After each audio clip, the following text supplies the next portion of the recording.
Clobberin' time!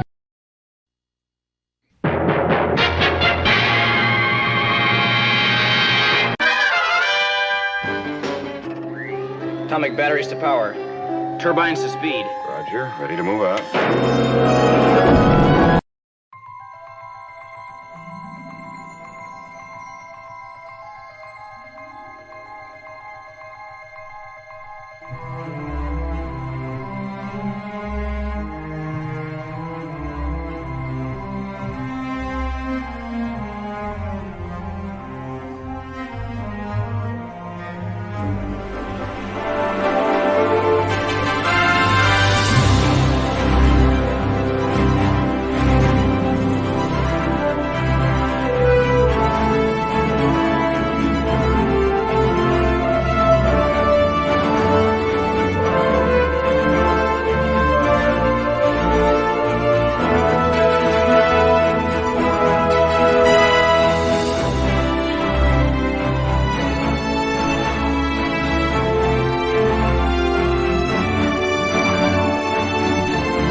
Come get some. It's clobberin' time! Clobberonimo! Yeah, greetings, clobberers, clobberonimos, clobberooskies, clobberoids, clobberettes, clobberians, clobbertrekkers, every other kind of clobber out there. If you've not yet clobbered, worry not. All you have to do is learn how to bang the rocks together, guys. Whee! Clobberonimo! We indeed. Welcome to Clobberin' Times issue number 702 on YouTube. 1402 overall, and Saturday night Star Trek number 149. And while this is not my last Saturday night of the year, I announce to you now that this is our last Star Trek review show of the year. That is correct. You heard me right. Until this will be the last show that we do anything of a review nature, but it'll still, the Saturday Star Trek will happen. It'll just be a little bit different. Number one is going to go on shore leave and do some stuff. And we got the holidays coming up. Everyone's got holidays and different things like that. And so, but I'll still be here. I'll be here. And we will restart our review show. The second week in January in 2024. So I wanted to make that announcement up front, just so you will all know it. But tonight, here we are for our final review show of the year. Because as you know, next Saturday night is the night before, and it's Christmas Eve, but it's all big one blur at that point. The holidays kind of they always blend together, but especially when it's when Christmas is on a weekend like that. So we know there are going to be a lot of people busy doing weekendy, Christmassy, stuffy like that.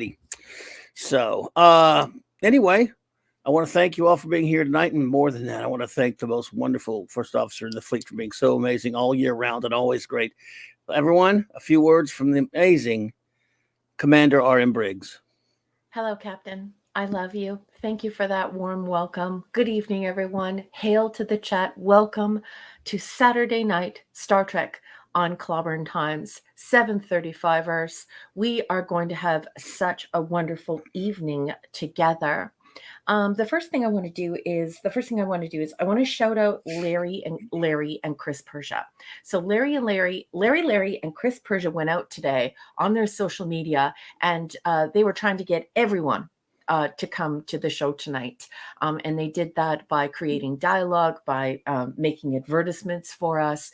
And they don't get paid to do that.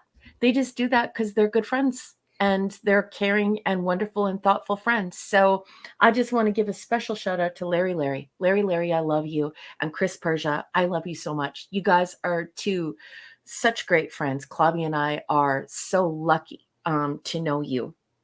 Absolutely. Yeah, I also want to give a shout out to something new to StreamYard that just rolled out today. Well, at least today, as far as I'm concerned, it might have been yesterday. But I just wanted to welcome everyone who is watching us from Twitter, which is now called X. That gets displayed in the chat now. So I just want to give a warm welcome out to all those Twitterers, all those Xers who are watching us, and they're watching us through X and not through YouTube. And while we're talking about YouTube, I want to shout out all the lurkers. Good evening, lurkers. At the end of this broadcast, we're probably going to be 200 or 300, maybe more, 300 strong. So you make this show. You show up, you download it and watch it later on, or you come here on YouTube and you watch it on a rewatch. And now we can even see who is watching it through Twitter, either now or later. So I just want to thank you all for joining us and for making this show, this mini Star Trek convention every Saturday night. You make it what it is. It's the chat. It's you. You make it special with all of your conversation. And what else? Hey, do you like science fiction? Do you like the science fiction you grew up with? Do you like Ray Bradbury? Do you like Black Mirror? Do you like Edgar Allan Poe? Do you like the Twilight Zone? Then you might like my stories. But right now, corporations don't want science fiction. They want activists and they want activism. Usually they want both of those things. And I'm neither one of those things. I just write science fiction. And so I have some marvelous, I have a marvelous list of human beings who are my patrons.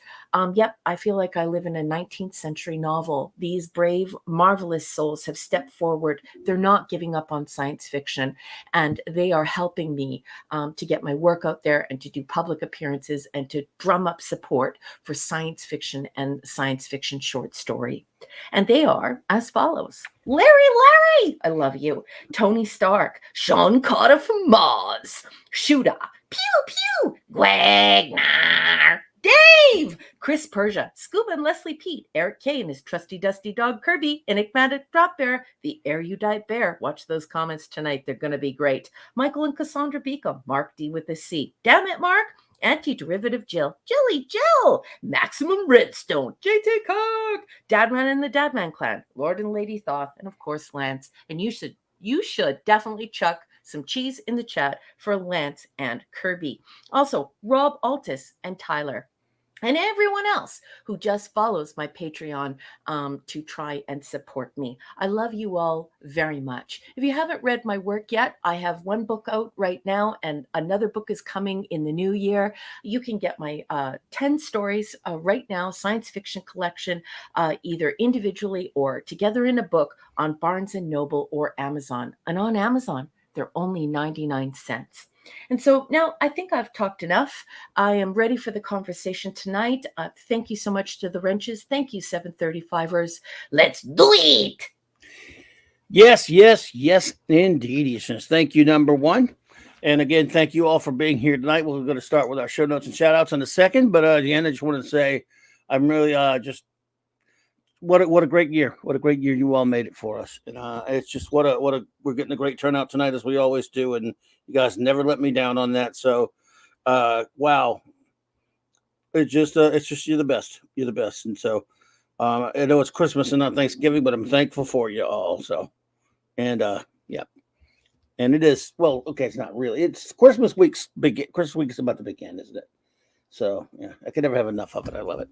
I think a lot of people are getting on trains, planes, getting in automobiles next week, and they're going to drive to their families. They're going to fly to their families. It's going to be so wonderful, and I just wish everyone love and drive safely, drive carefully this holiday season. Yes, indeed. Thank you for everything from this year, you guys. Just for your friendship, for your conversation, for your ideas, just for everything. Thank you, everyone. Indeed, absolutely. So here we go. Shout outs to everybody. Let's see what we got on the schedule. Tomorrow night, I do believe the great chief engineer. I think he's out right now on a mission, but I think I don't know if he'll visit us later, but he will be doing the geekery tomorrow night on this great channel, 10 p.m. Eastern Standard Time. So we've got that going on. I shall be joining him as always there. So please, got nothing to do. You like a little geeking? Please join us. And you never know with him. If you're hungry, man, you got a little geekery going on too, and a little eatery. Then Monday night, of course, I'll be on with the great J-Man and Sean on J-Man's channel for our Legion of Superheroes review that we do 3 Mondays out of the month. Always a great time. That's 7 Eastern Standard Time. If you're a Legion of Superheroes fan, please join us for that. And then, of course, Monday night on Monday Night Mark C Comics Talk, I'll be talking some Christmas comics, just some various types, and I'll do some reviews. And yeah, it's comics talk, and it's Christmas, and I do that every year. It's a Clobbering Times tradition. And then, of course, the Wild Card Wedding Nesday night. We'll again, it'll be open talk. We'll do some Christmas stuff there as well. Talk about different Christmas things related to geekness and comics. Who knows what we'll come up with? And then, of course, the clubhouse will be it'll be Clobby's Clubhouse Christmas party. Just us hanging out with you. None of the usual reviews or any of that kind of stuff. We'll resume those next week, but we'll just kind of hang out and have a lot of fun with you all talking about Christmas geekery and other foolishness, of course. And then again, that's just the shows for for next week. After that, I should be on Friday night with J-Man and the gang for our Fourth World Review. J-Man and Sean, I guess. And then there's 32 Flavors of Nick Weiser. He's gonna have a Christmas show as well. Just don't know exactly what all will be going on, but I do know that I will be on for Saturday Night Star Trek next week. But it'll just be maybe some open Trekness, whatever we end up doing. So. All right. Let me see up in here if I missed anybody while I was doing that. I don't want to miss any friends for our shout outs. Oh, I see one right there. See, gotta watch it. And all right. Let's see. Okay. So those are our shout outs. And now for some shout outs. Wrenches, of course, the ones that are with us all throughout the year and helping us out. The great Eric K, the wrencher of bronze. All right, buddy. Thank you for being here. Good to see you. The Vindicator Wrench of the Great White North, Chris Persia. Appreciate you so much, buddy. D-Bud Martin, the Wrench of Iron. Lord Thoth, what's up, buddy? The Chief of Security. And, of course, shout out to you, the God of Wrenches. And, of course, shout out to your wonderful better half. I hope you both have a wonderful Christmas, you and the new doggy. And, as always, my friend, Avon lives, and long live the Legion, sir. My aforementioned Wrench Without Fear, the great J-Man. Is my partner in crime on Earth B and fellow Legionnaire extraordinaire and reviewer of comics and just all around great, fantastic friend that I've made here. Oh, well, yes. Yeah, I'll get, if you're here, please, if you hit that like button, I really would appreciate that. And, like I say, not as long as you're here hanging, that's all that really matters. Lurkers, I love you. Thank you for lurking. If you're lurking, and if you're watching on a rewatch or a download, thank you so much. We value you here. Maddie's daddy, real doesn't reach me on ya. Stephen Cal-El, buddy. The rascally wrench himself, anti-outsidery, the master of the club, Oni, hungry boy, and of course, Clobbering Time Zone Music Meister Maximum Redstone. And now let's see. We've got friends here with us in the chat. All right. With us here tonight is Shooter. Hey, Shooter. Pew, pew,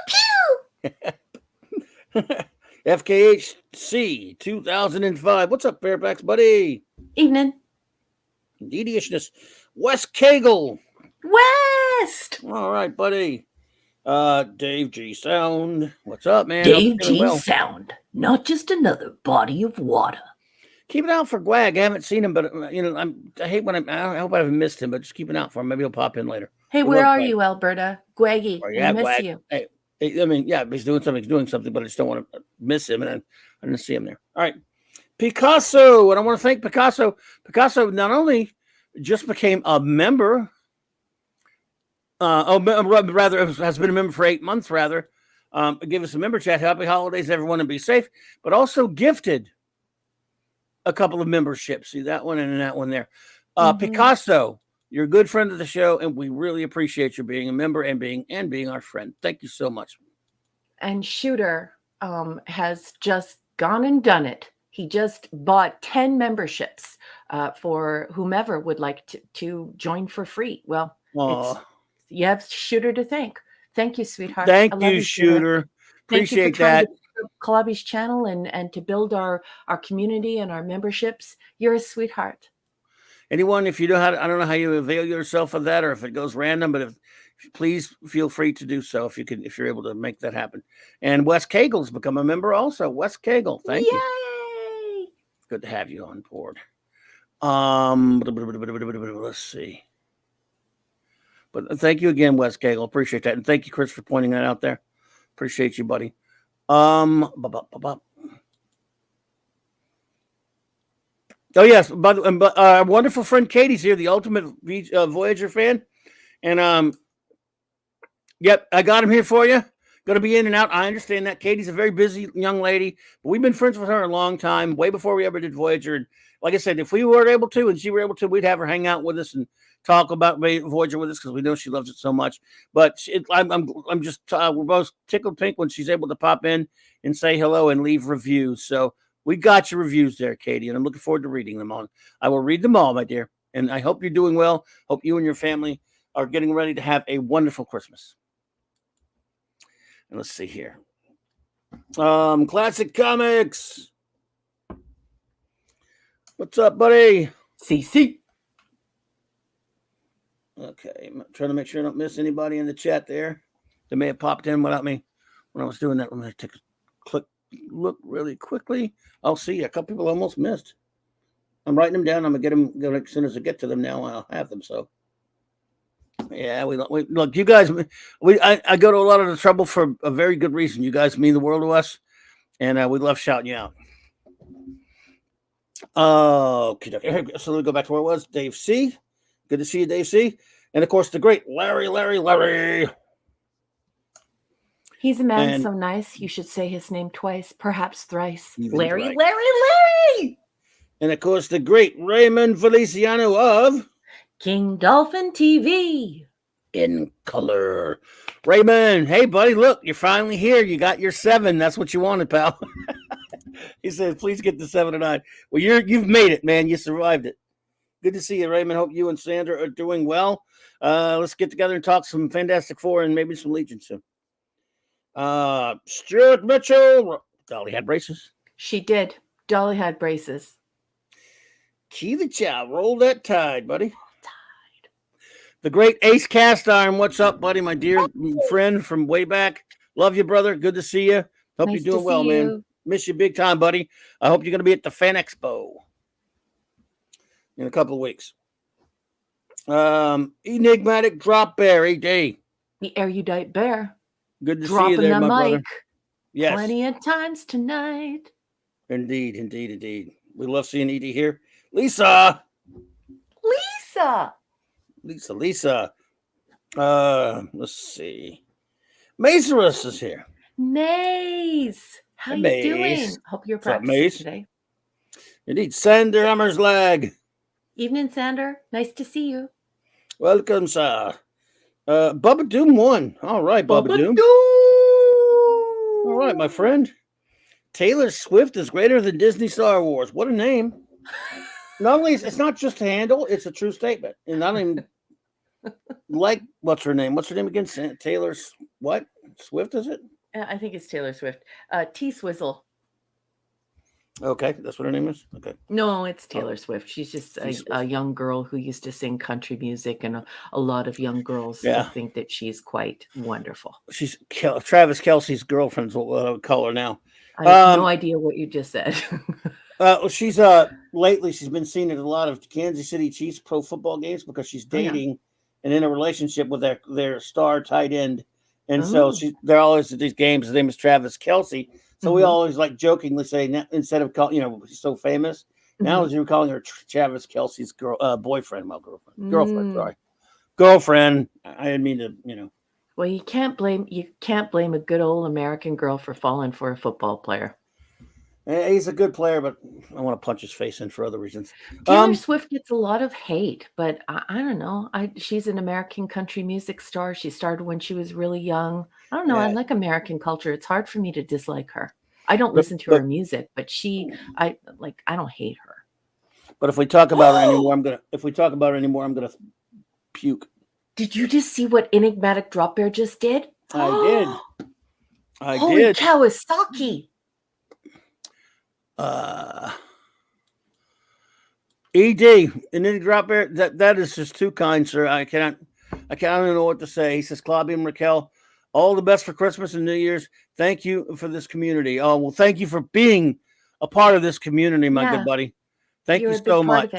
Oh my goodness. And then right after that, he bought 10 memberships for everyone. Oh my goodness. ED, what are you doing, sweetheart? Thank you, ED. Thank you so much. Okay, thank you, Katie. We got him. I think we got it. We collected them all up. Yeah, I got them all. Enigmatic Drop Bear, Look at that. You were so generous and kind. I'm sorry, I'm laughing at Katie. Please don't talk, Taylor. You got it, Katie. We're not going to talk, Taylor. I don't know anything about it. Anyway, go. You should continue what you're saying. I'm sorry, I was laughing at what you said. No, I just wanted to say to Enigmatic Drop Bear, thank you so much for everything over this last year. We just love you very much. Buddy. And you face some challenges and some really scary things, and I just want you to know how much we care about you, and how we're all here for you, and how much we enjoyed your company this year. Yes, absolutely. Thank you. I don't know what to say, my friend, but we just love you being here, and we love you and wish you the best, and hope you have a wonderful holiday season there. It's just, I like saying Merry Christmas. I'm never shy away from saying that, by the way, but it just depends. Some people, just enjoy the holidays, and some don't. But I hope you do. Captain Infinity and beyond. Captain Infinity, if you're still there, brother, we're gonna need we may need the time travel police tonight. Just saying, or at least for the second part. Anyway, Jamalama, hello, Jamalama. Jamalama ding dong. Jamalama ding dong. Good to see you. They're not an ex Amanda Bear, you old friend. All right. SP4H. Evening. Hey. Brogu from my old hometown. Brogu. Oh my gosh. Chris Purdy just bought 10 memberships. Oh, holy man. Moses. Oh, Chris, thank you so much. Hey, Katie's a member. Cool. All right. Katie became a member. All right. We got a lot of members too coming. Katie, she's Lana Del Rey. Well, Stan, she says, so, believe it or not, even I've heard of her. I just want to say, when you're old and you've heard of somebody that the young people like, they're like, wow, I feel proud. Yeah. You are hip or something. Exactly. I do know who that is, believe it or not. Anyway. Nirat is calling for the Wadi sticks. Do you have them handy? Is it calling for them or is just posting them? I believe that's why. Otherwise, why would Nirat put Wadi sticks in the chat? Anything for Nirat. Where were we? Rob Altus, my friend. Good to see you. Good to see you, sir. Good evening. 1:30. You know what that means. Break out the tequila. Hooba dooby. But please drink responsibly.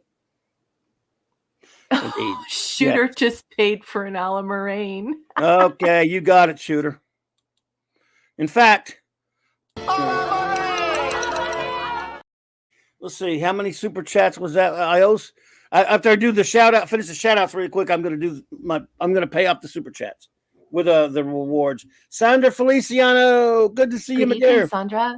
Hope you're doing well. Parker Luck, hey. Evening, Parker. Thank you for joining us. Oh my goodness, look who popped in. Dee Dee Myers. Yes, Dee Dee Myers Jr. Old cat man. Dee Dee Myers Jr., good to see Yay! you. I hope you and the wife are doing well, my dear. It's very nice to friend. see you. And I hope the dear lady is doing well. Anonymous, what's up, Kibasabi? Anonymous. Hey, buddy. All right, now let's see. So we had about how many of these? You have just one, generosity, just wall to wall here. They're wallpapering the entire virtual comic book shop with all of these gifts and just Waddy sticks galore. Everyone wants the Waddy sticks. Here's some videos, some video clips for those as rewards for those great. In no particular order. Here we go. We'll give a few of them. There you go. Get those nerds! Nerds! Nerds! What? Your agonizer, please. Draw that man in a chicken suit. It's the Chicken Man! Crazy. Cass, Super Cass. Brain, what is brain? And they probably redesigned the whole sick bay, too. I know engineers, they love to change things. I have had enough of you!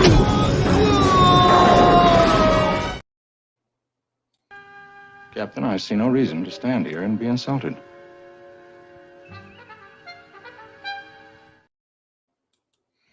All righty. That's a punch up, but what the hell? Yeah, because I didn't do them. I keep forgetting to play them on cue there. So, but did you play Turbines to Speed for Larry? Oh, did he say so? Yeah, he did at the top of the show. Okay, well, it comes with something, but yes, for you. Well, I did it at the top of the show, but I'll do it again for Larry, of course. Yes, please.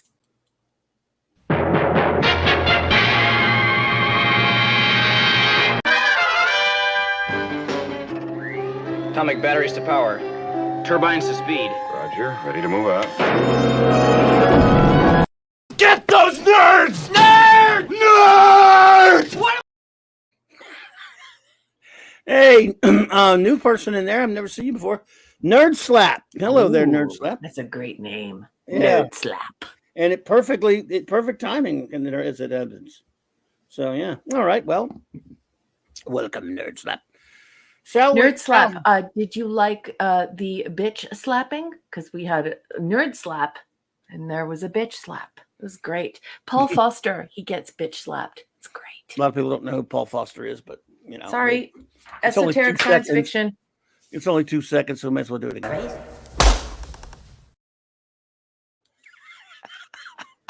Literally the second greatest science fiction television show ever in the history of TV. Oh, Max Redstone gave you a gift. They shouldn't have. Thank you so much, Max. He wrote, how can one exist? Then there is a temporal anomaly, and then they don't exist, but they still exist. Oh, whatever. Maybe they'll erase the exorbitant of shipping to exorbitant probably price of shipping to Canada. Hut. It'll still exist, eh? Yes. I'm very confused. Thank you so much, Max, for that, buddy. All right. Well, let's start out. May as well get down to beeswax, shall we? Yeah, tell the new people about our show. Tell them what is Saturday Night Star Trek all about, boss? What is Saturday Night Star Trek? Put simply, it is life from lifelessness. You find. Oh no, I'm sorry. I was about to go into the Genesis spiel. I keep it just every time I say what is. I don't know. I have no idea. Why are you the way you are? What is Saturday Night Star Trek, my dear friends?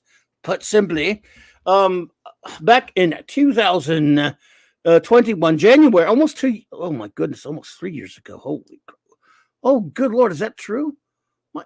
It's almost 3 years, almost 3 years ago. In about 2 weeks, it'll be 3 years. Sean Carter of Mars, what's up, buddy? Hey.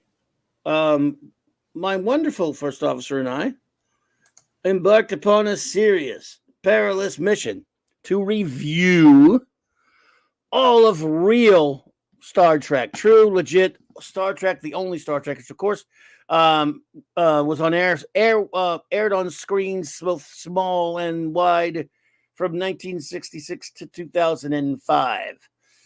And we started, of course, we do 4 episodes a week unless we have like toward the end of the beginning of a season, which I mean, the end of a season, which has a few, maybe a few less every now and then we close up a season. Nevertheless, we try to do 4 a week. And we started, of course, with Star Trek, the original series. Then moved on to the animated series, the original crew films, Star Trek The Next Generation, the TNG films, then Star Trek Deep Space Nine, and now we are a couple of weeks into Star Trek Voyager Season 4. After Star Trek Voyager, we will review all of Star Trek Enterprise, and that will be done. And as I said, in a couple of weeks, it makes 3 years, number one. I say again, 3 years, number one. Anyway, great fun. And we've been having a blast doing it, and we've had so much fun. Made so many wonderful new friends doing this. What we will do is, number one, we'll read a bit of a synopsis about the episode of our 4 episodes tonight, which are, put the picture on the board. Where are you? Where's my bloody picture? Oh, there it is. Yeah. Tonight's episodes, and then we don't discuss them beforehand.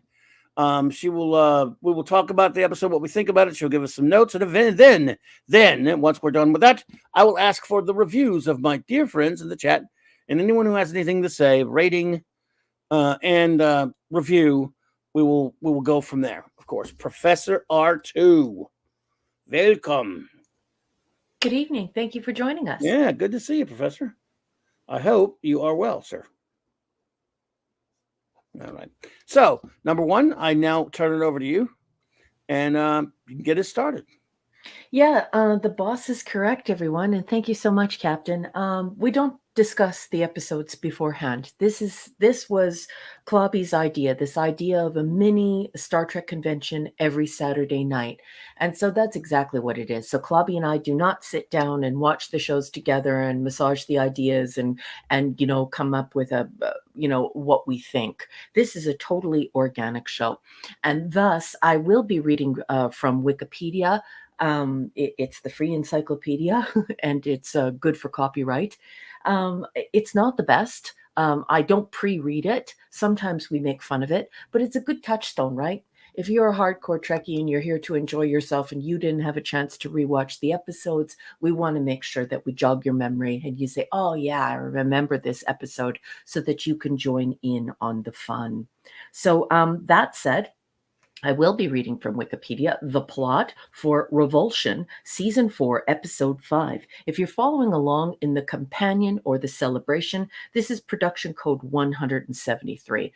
And that said, it's really important that if you would like to add things about Star Trek, any type of Star Trek, including Voyager in this episode, please do not copy and paste things from IMDb or Memory Alpha. Not only have they been polluted with the filth, they're filled with the poopy diapers of the filth, but most of the stuff on there is incorrect.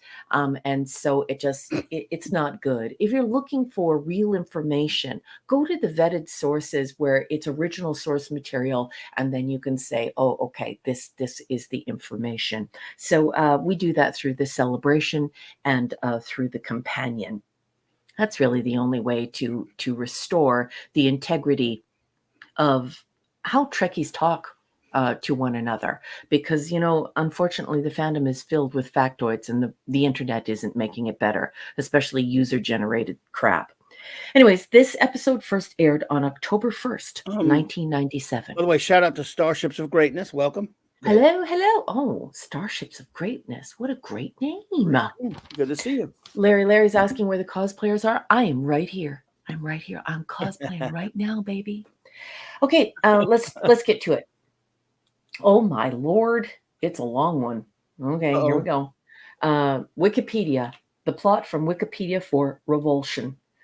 The crew is sitting in the mess hall for a celebration in honor of Tuvok, who is promoted to lieutenant commander. After the party, Tom Paris catches up with B'Elanna Torres. The two haven't talked since the incident with the warp core 3 days before. Tom decides to make his move, which is ridiculous. He grabs her and pulls her into the hallway and starts French kissing her like they're 12. B'Elanna confirms that she meant what she said when she confessed her love to Tom. Oh, we're all 12-year-old girls. And Tom accepts this with a kiss. Oh, RNTZ is here and he sent a gift to you, Club. RR, thank you so much for that. You were too kind. He says, how many Cardassians does it take to change a light bulb? Depends if you see 4 or 5 lights. How many Borg to change a light bulb? All of them. Nice. That's good Star Trek humor there. I like it. Okay, let's Thank keep going, you. because this is a long one. Shortly after the party ends, Voyager receives a distress call sent by Dejarin. I think that's how you say his name, whatever. Yeah. A hologram alone aboard a ship.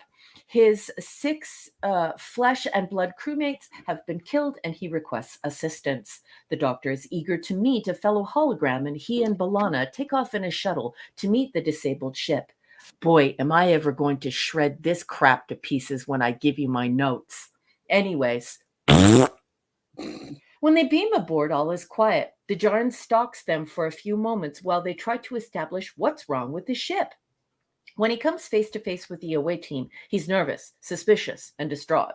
Dejarin introduces himself as an isomorph.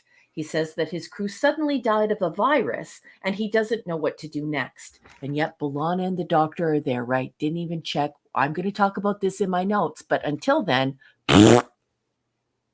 B'Elanna gets to work trying to stabilize his matrix so they can stay visible, or so he can stay visible.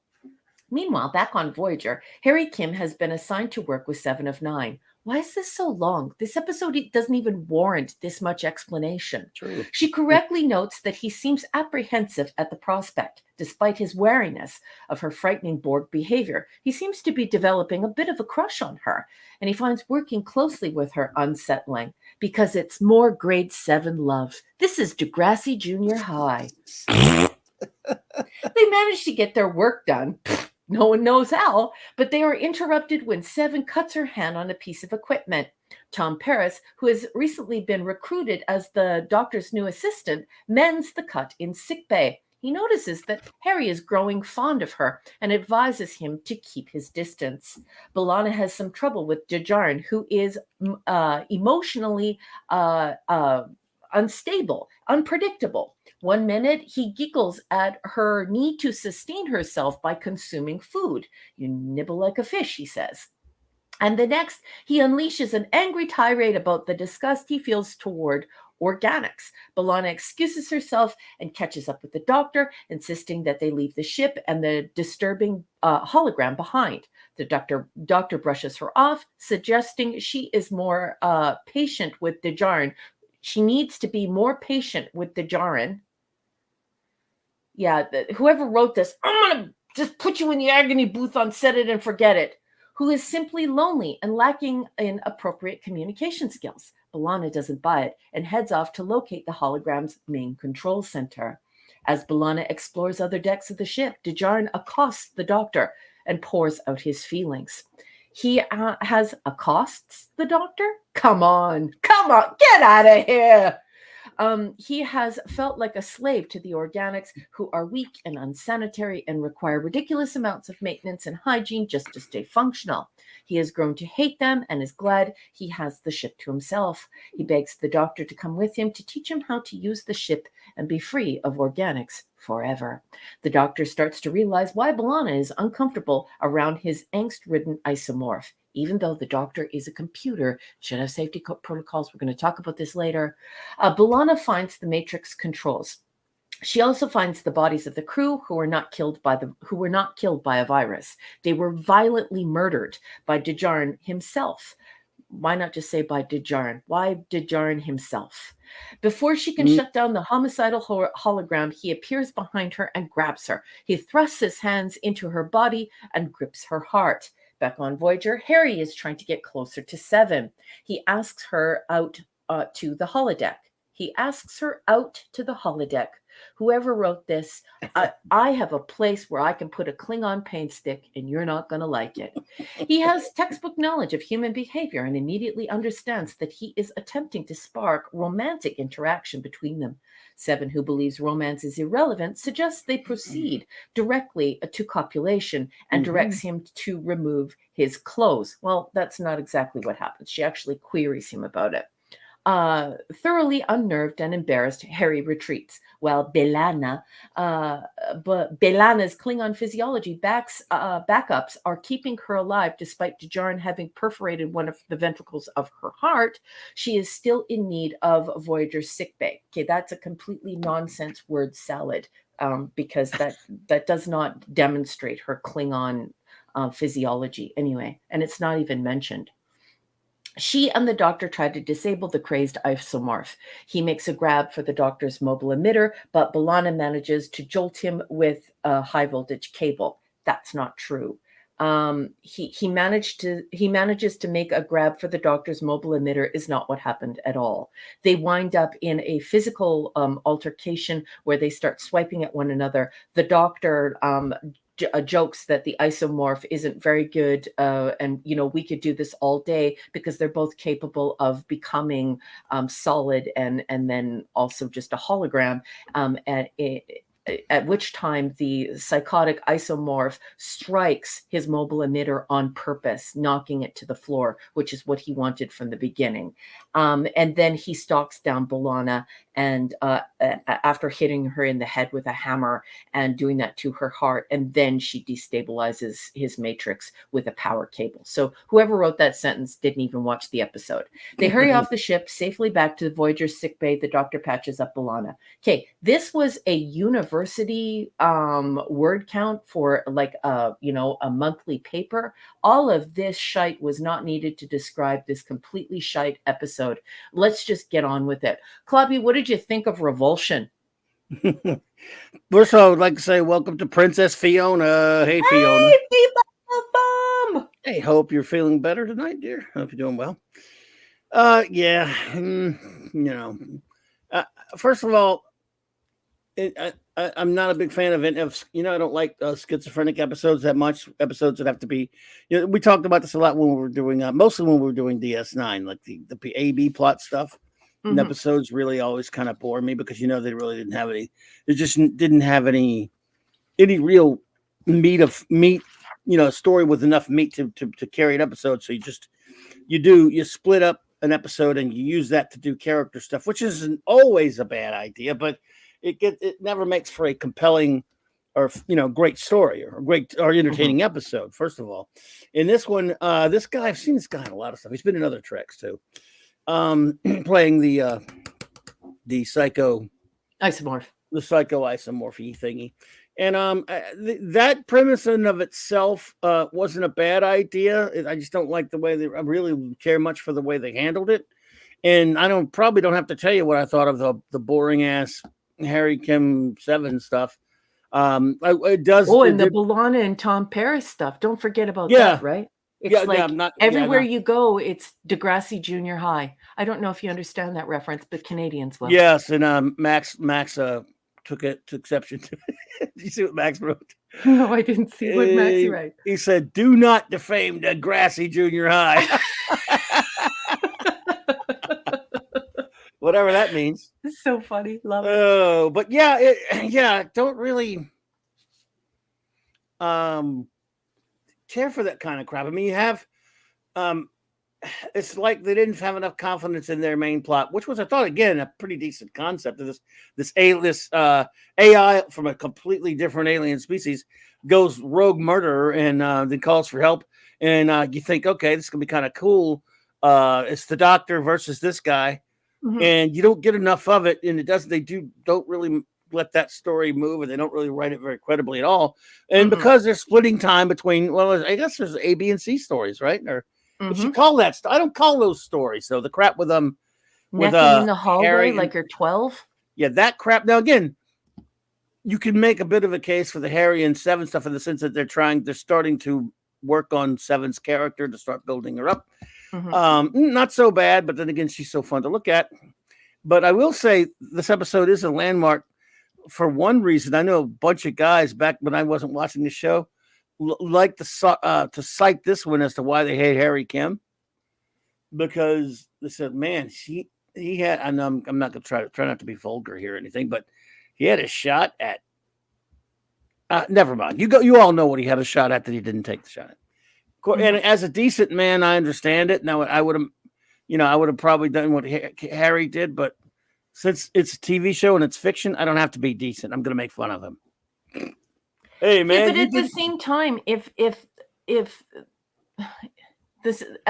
time, if those viewers knew what was coming, I'm glad that didn't happen, because it would have turned her into the town bicycle, which is Kira Nerys, right? Oh yeah.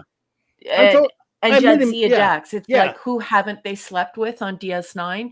And it gets really tiring, right? Even I'm talking about a bunch of guys goofing off, making jokes. Yeah. No, you're absolutely right. And I would make, as a moral man, I would do the same thing that Harry did.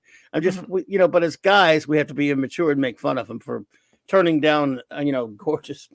Look, she was, So we're gonna poke fun at him for that, but he's a fictional character, as we probably would our buddies in real life. If they turn down a chance with a hot chick, we're like, a dude. It's just a dude thing. I'm kidding. But the point is, this is one that stands out from before everyone was watching the show. Because back when this first aired, I had friends complaining about it. I wasn't even watching the show at the time. So I just find it mostly the only interesting bits are on that ship, but they don't really handle it particularly well. And then the other stuff I could give two craps about. But please, hey, Sub Commander Tal, hello there. Welcome.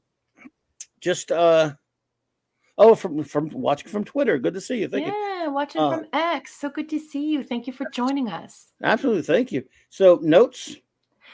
Okay. The thing is I think that this story idea is good. The problem is the writing is terrible. And once again, we have Elisa Klink writing this, and it becomes very prepubescent. It's like people are struggling to express their sexual desires, and doing it in a very prepubescent way. And so this is not what science fiction is for. And so I'm just going to slay this. But I'm bringing receipts. Tom and B'Elanna are in love, and it's awkward. It's teeny bopper BS and French kissing in a hallway while on duty after a staff meeting, or even that party. They're all on duty. It's just complete, absolute BS. It's duty, all right, but not with a U. They sent the chief engineer and the ship's only doctor. In a shuttle to a location, another ship in an alien quadrant wherein every living person has been killed. Why? Why did they send the chief engineer and the ship's only doctor to a ship in an alien quadrant where they've been told everyone is dead? No away team, just the doctor and B'Elanna. This is written dumb. This is written for dumb people, and this is exactly what Gene Roddenberry did not want. He did not want dumb writing for dumb people for Star Trek. This is not a show that belongs on CW. This is not, YTV or youth television in Canada where you're watching, kids fall in love. Okay, so there's no science here. This is dumb writing. Okay, so at this point, I'm already annoyed. The doctor is told a virus killed the organics. He has absolutely no reaction to this, and he's not even worried about B'Elanna whatsoever. He's just been told a virus killed all of the organics. He's not worried at all about B'Elanna. Doesn't even take out his tricorder, and he doesn't even do a scan of her. This is written for stupid people who are watching to see if Tom and B'Elanna fall in love and they do it, and if Harry Kim and Seven of Nine fall in love and do it. And that's not what Star Trek is for. That's not what science fiction is for.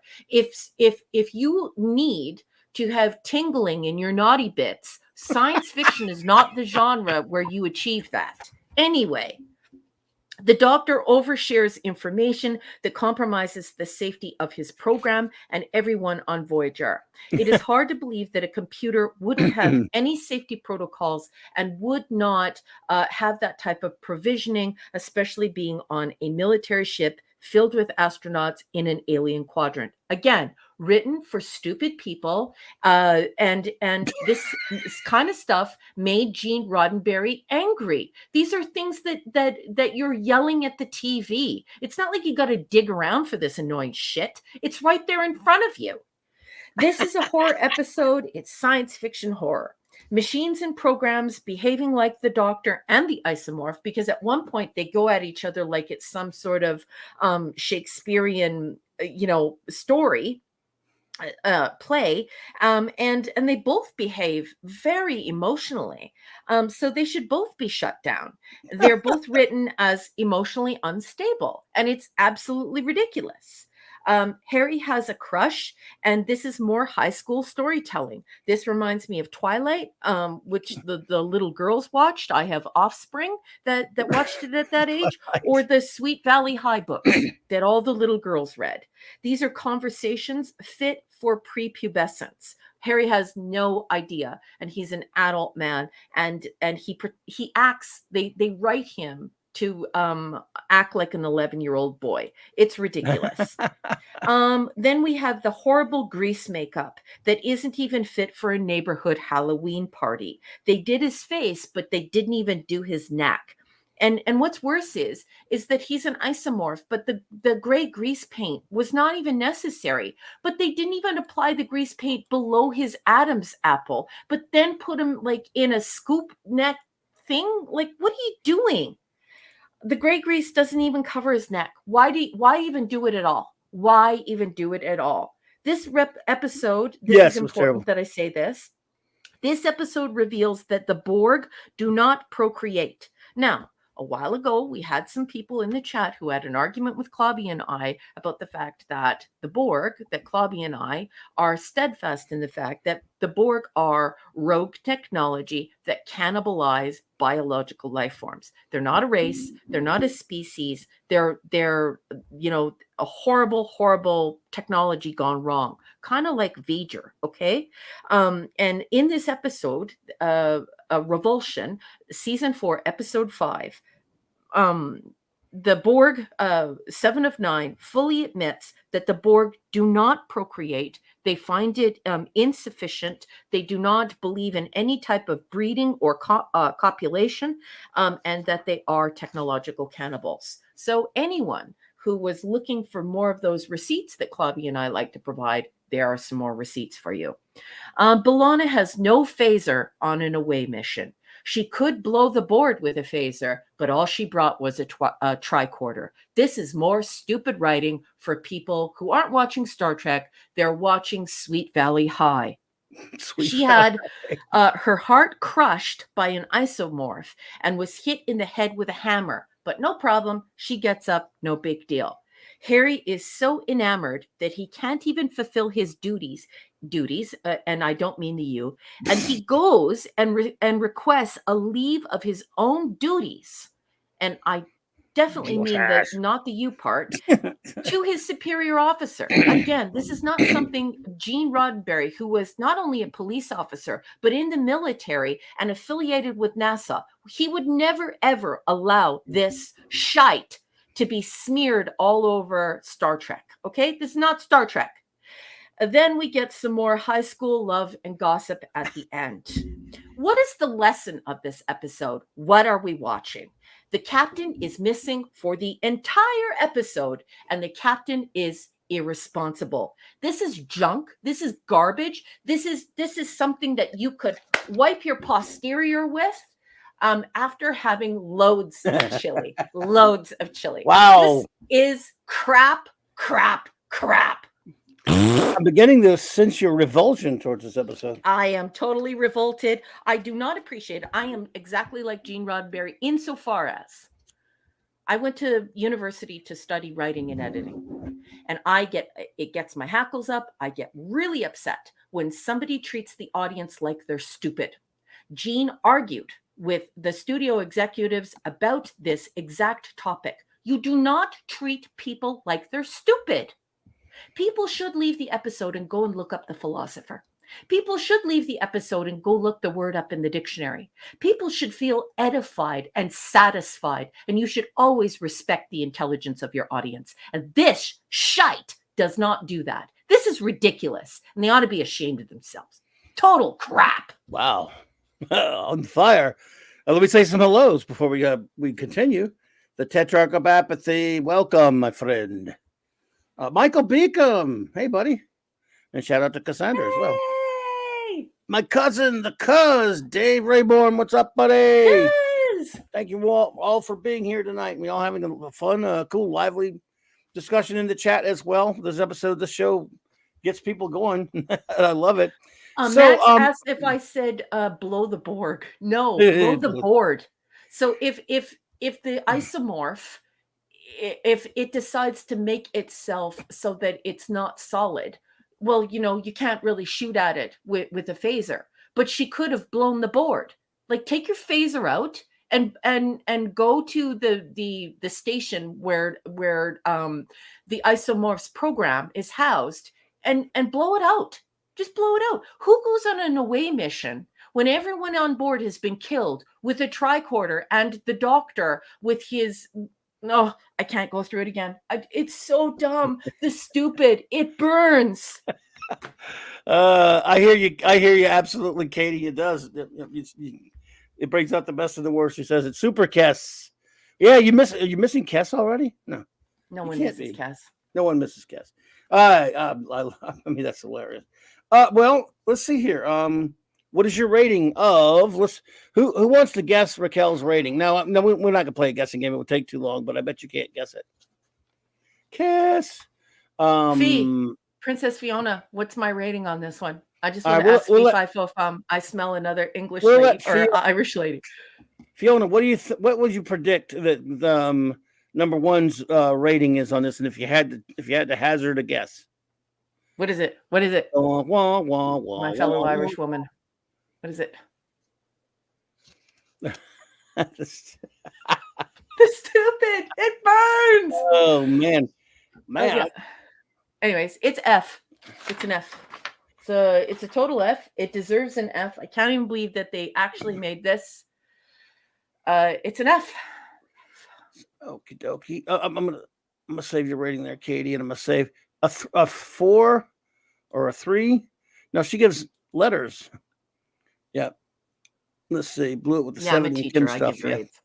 4. Oh, 4 is an F. Okay. 4 is an F. Thank you. Okay. All right. So anyway, all right, everyone. I give it a D-. I didn't feel as strongly about it as number one did. There are a lot of, and I only give Fs for episode that pisses me off. This one doesn't piss me off. I'm sad to say because it was a lot of fun. I mean, I'm not glad it pissed number one off, but I kind of am because he makes me laugh when she gets pissed off. I'm sorry to be entertained by your pain. I can't help it. You make me laugh. Oh man, like it's so painful. Like, okay, so if you're new here and you don't know me, I rewatch Star Trek the whole 735 starting on January 1st every year.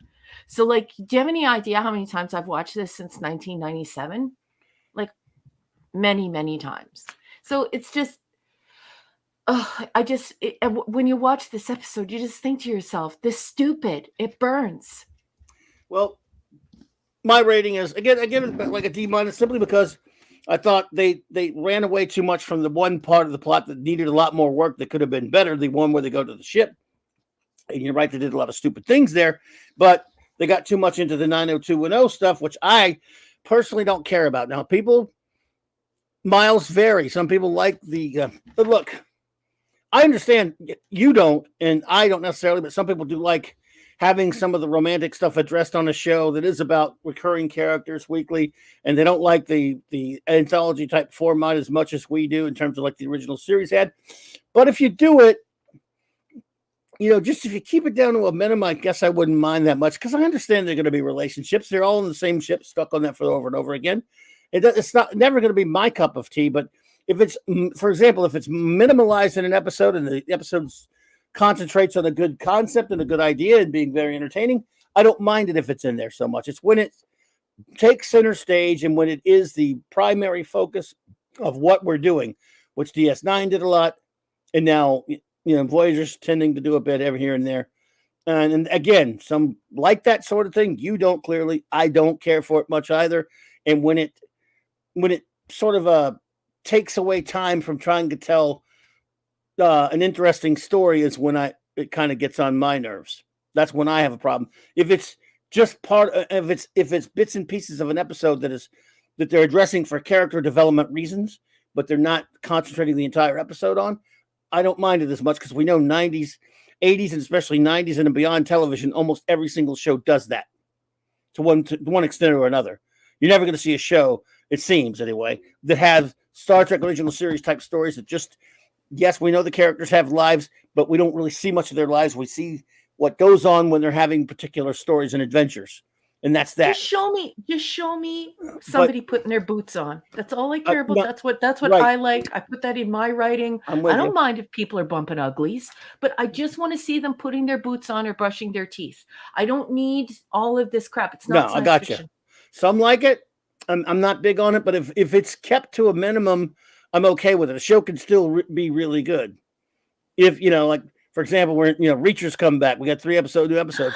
I love Reacher. We know he's going to have a little, extracurriculaar activity. But they don't show it. They show it, but they cut from it after they show it for a few minutes. They do. They address it. Reacher. They address it succinctly, which is, nevertheless, some people like that sort of thing, and that's fine. It's just not really what I prefer out of a Trek show. Even, look, we beat the hell out of Next Generation, but to its credit, it did not do that as much as the two shows we just reviewed. Oh, God, yeah, DS9's the worst. DS9 was the worst, I think, at that. So anyway, we're starring your ratings. We're going to bring you some Max Redstone entertainment, because Max has given us some limericks, and then we're going to read your reviews, my friends. All right. Revulsion by the great Max Redstone, a limerick. The hologram who is behaving quite, I can't even say that word, dude. There's no way I can say that word on YouTube. Quite Rhea. I'll say Rhea, and people can know what it rhymes with. The hologram who is behaving quite Rhea. I think you can guess what word he wrote. Tom giving Balana's lipstick a smear. Just to make things more dim, Seven asked to screw Harry Kim. What? Star Trek Voyager turns into Black Mirror. That is pretty funny. But I can't say that one word. I think you may have figured out what word it was. Number one. I don't know if you figured it out. No, I have no idea. It rhymes with smear and starts with a Q. Oh, no, you can't say that. You get in so much trouble. I know, Max. I can't say that on YouTube. I got a channel to worry about. But thank you. Nevertheless, it's a really cool limerick. Realize that. Yeah. It's everyone. Super cool, but we have an algorithm that we have to obey. But Max, still love you, and that is a hilarious limerick, buddy. So I would not butcher your work if it wasn't for the greater good. Blut Philly reviews. Hello. Yay. Good to see you, my friend. Yes. All right, so let's see here. Let's get into your reviews, my friends. This is our last review show of the year, but we'll be doing some Trek next weekend. Katie, are we getting? We're adults, getting a bit too adult for me. I don't think we're that adult, but we don't cross certain lines. Oh, value of nothing. Hello there. But Katie, we have some humor, but we don't. We try not to cross certain lines with certain languages and things like that. So, but I understand. Okay. Revulsion. This is Katie's review. Our friend Katie, who is the ultimate Voyager fan that we would respect that. I respect that a lot, and we love her. Revulsion, she gives it a B. All right episode. Always enjoy the AI versus humanity episodes here and there. Okay, yep. I thought Roxanne did a great job with the script and showing the fight or flight of Balana. The low end was the forced Kim in 7. Really unnecessary, especially since she's straight out of the Borg. Yeah, I'm hear you. Ryan went to the writers and they ended up slowing her humanity down to fit the story. Well, thank you, Katie. And I did not know that. Thank you for the info. You mentioned something also in the chat earlier, Katie, about how she didn't like a lot of that dialogue, meaning Jerry Ryan. So there you go. Yeah. And Katie says Raquel hates it so badly, and I gave it a B. Sorry, Raquel. You don't have to apologize to me. You know, if it appeals to you and you like it, that's all that matters. But it's very important that folks realize that we're not here to build consensus. Here to make sure that we all conform to one opinion. I'm very much against that. I'm a college level instructor, and I would never expect my entire class or all of my students to agree on something. And I certainly don't expect everyone in this room to agree just so that we can all be friends. I think that it's very important to say what you think and not to engage in groupthink. So if you enjoyed it, that's your truth, and you really, really enjoy it, sweetheart, you don't have to apologize for that. And I'm glad that you're telling the truth about whether or not you enjoyed it. And everyone has their own tastes. I usually judge things based on Gene Roddenberry and hard science fiction, which is what he said he wanted for Star Trek. He wanted Star Trek to be hard science fiction. So I gauge it against what these new writers are doing with something that doesn't belong to them. It belongs to another writer. So, and I like to be the voice of that original writer. Oh. So I hope that clears it up for you. Katie, let me tell you something, dude. What I hope the most is everyone feels comfortable expressing their opinion. We don't want a consensus. We love that there are differences of opinions. We love that we're all friends here. And even sometimes if we tease each other, go, I disagree with that. We might even tease each other about the opinion sometimes, depending on how well we know each other. But I love it. Like I cannot tell you how many times I've liked an episode and almost everybody didn't like it, or I've hated it and most people liked it, or Raquel hated it and a lot of people liked it, or sometimes it goes a different way where we both hated it and most people hated it too. Then one or two people will come in and say, I really liked it. And we love that. We never ever feel anything other than you could. We want you all to feel good about expressing yourselves here, and all opinions are not only welcome, but they are encouraged. And I love that about this place. And so it is just that after all, it's still Trek, and we all love the core of Star Trek. We don't love all the same things in there, and that's why I said, look, some people like some of the romance stuff in there. I'm just a silly old man that looking at it a little bit differently. But we love having you here because you are a Voyager expert for one thing, and you truly love the show. Your love of the show has always been inspiring to me, Katie. So we just love having you here and hope you'll all enjoy it. Oh, you didn't have to do that, Katie, but thank you for that. It's called True. Absolutely. It is IDIC. And again, thank you so much. Hello, Victor Fontaine. And Vic! Everyone. Let's have a song. Can you please sing us a song, Vic? Great. Vic Fontaine, everyone. Yep. And the most important thing is at the end of the day, we're all friends, whether we agree or not. That's what I love it. That's a Clobbering Times motto. We're all friends, no matter what. Unless, of course, everyone does, unless you don't agree with me, then, of course, you're fired. No, but that's just Mark D. Vic can't sing. Sure he can. He's just being modest. No singing for me tonight. I have a cold. Oh, that's different. No, I didn't know holograms could get sick. Well, we wanted to make sure that your program was very lifelike, and we love you, Vic. Get better. It's holovirus, Vic. Holovirus. Oh no. Fiona put the number 4 for some reason that got saved. I don't know. Oh, I did not save that, so I don't know why. No problem. RRTNZ says, my review, wonky hologram physics aside, It is carried by Leland Orser's great creepy performance. He's an interesting actor. I've seen him in a lot of stuff. Predictable but kind of fun. 7 to 9 fast becomes Trek equivalent of Baywatch. Not complaining. B-.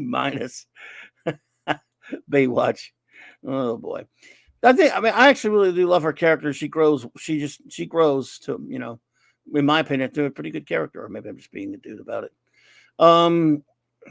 Let's see. Lisa gives it a C and says, Harry, what a wimp. I think he peed his pants when Logical 7 was asking great questions. Mm-hmm. Luckily, Harry came to his senses and will work with 7. Rogue Hollow can be a formidable foe until B'Elanna remembers to destroy the source. Finally, Tuvok getting promoted. Yep, best security officer ever. Terrible. I didn't say that. Bad. Life is harsh. A little love romance can make the cold vacuum of space seem that much scarier. An aspect of the human condition should never be left out, called contrast. No, yeah, look, it's very feasible that they would have those romances going on. I'm just saying that, in my science fiction, I usually like it relatively marginalized to the stories and the ideas. Well, it's not only that, take the back seat. It also trivializes the dangers present. So, when you're in the military and you're an astronaut and you're on a ship, certainly one would expect that relationships would happen, especially given their unique circumstances. But that's thinking inside of the show. I'm not talking about what's happening inside of the show as though we live in that show. I'm talking about the writing of the show, and that we should not be focusing on that.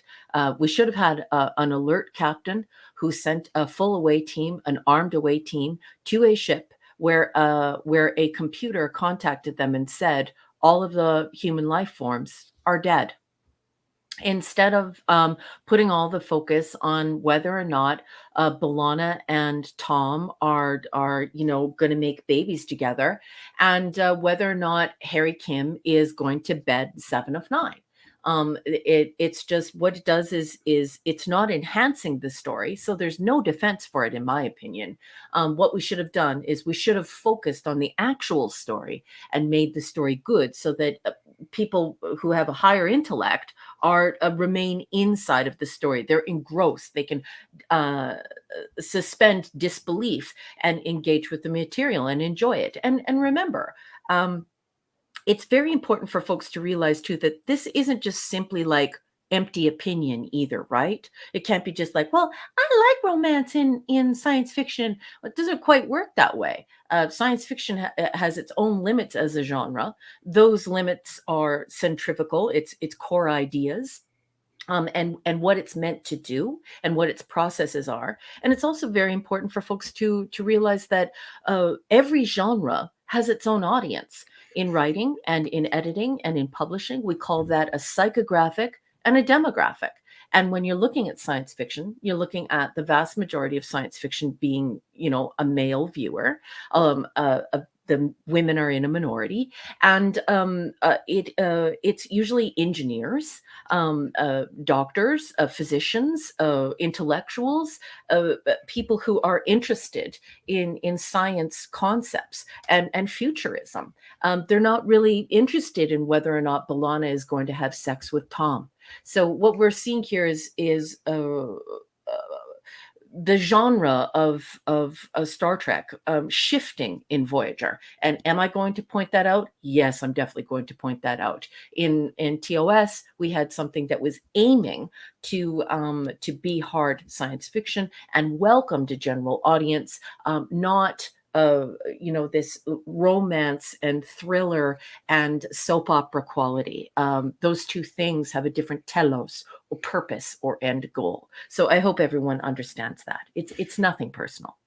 Lasher, welcome. Good to see you, Lasher. Lasher said, I strongly disagree with you, Globby. I absolutely hate B'Elanna. She's rude, whiny. Did I say I like B'Elanna? Nothing real. I don't have really much against her one way or the other, but I think she can be. I don't think she's a fairly well written character at all. I actually like the actress. I like the actress Milana, who plays Roxanne quite a bit, but there are times I've questioned how the character's written. So I'm not sure what you're referring to there, Lasher. But welcome, good to see you. Let's get on with these reviews. We were way behind on them. Let's see here. Eric K says C-. Tampax gets a promotion. Oh, Tuvok's Tampax. Why? For being totally incompetent. Harry is a moron. Hey, try a relationship. She might assimilate you better than a beat on the back of your head. The doctor in Bologna went in with a deadly virus and did not even check for the virus. True. Nope. Bologna cannot get trilithium for power destroy a panel with a phaser or get the warp 10 engine online. So I don't. All the focus is on relationships and it's ruining it. Emperor's NM, good evening. And Tobar, the robot, good evening. Empress, real okay. Good to see you. And Tobar, all right, Tobar. Well, I would take exception with the conversation that's going on in the chat because people are saying it's not a full story. Yes, it most certainly is a full story. There are plenty of examples, like read the Foundation series by Isaac Asimov. You definitely care about all of the characters. It's kind of like going to work and working in a very professional environment. You know all of the people who you work with, and you're discovering things together. Let's say that you work in a laboratory, and you care about those people because of what they're doing and the power of their lives and the power of their abilities and what they're going to do for society and human beings.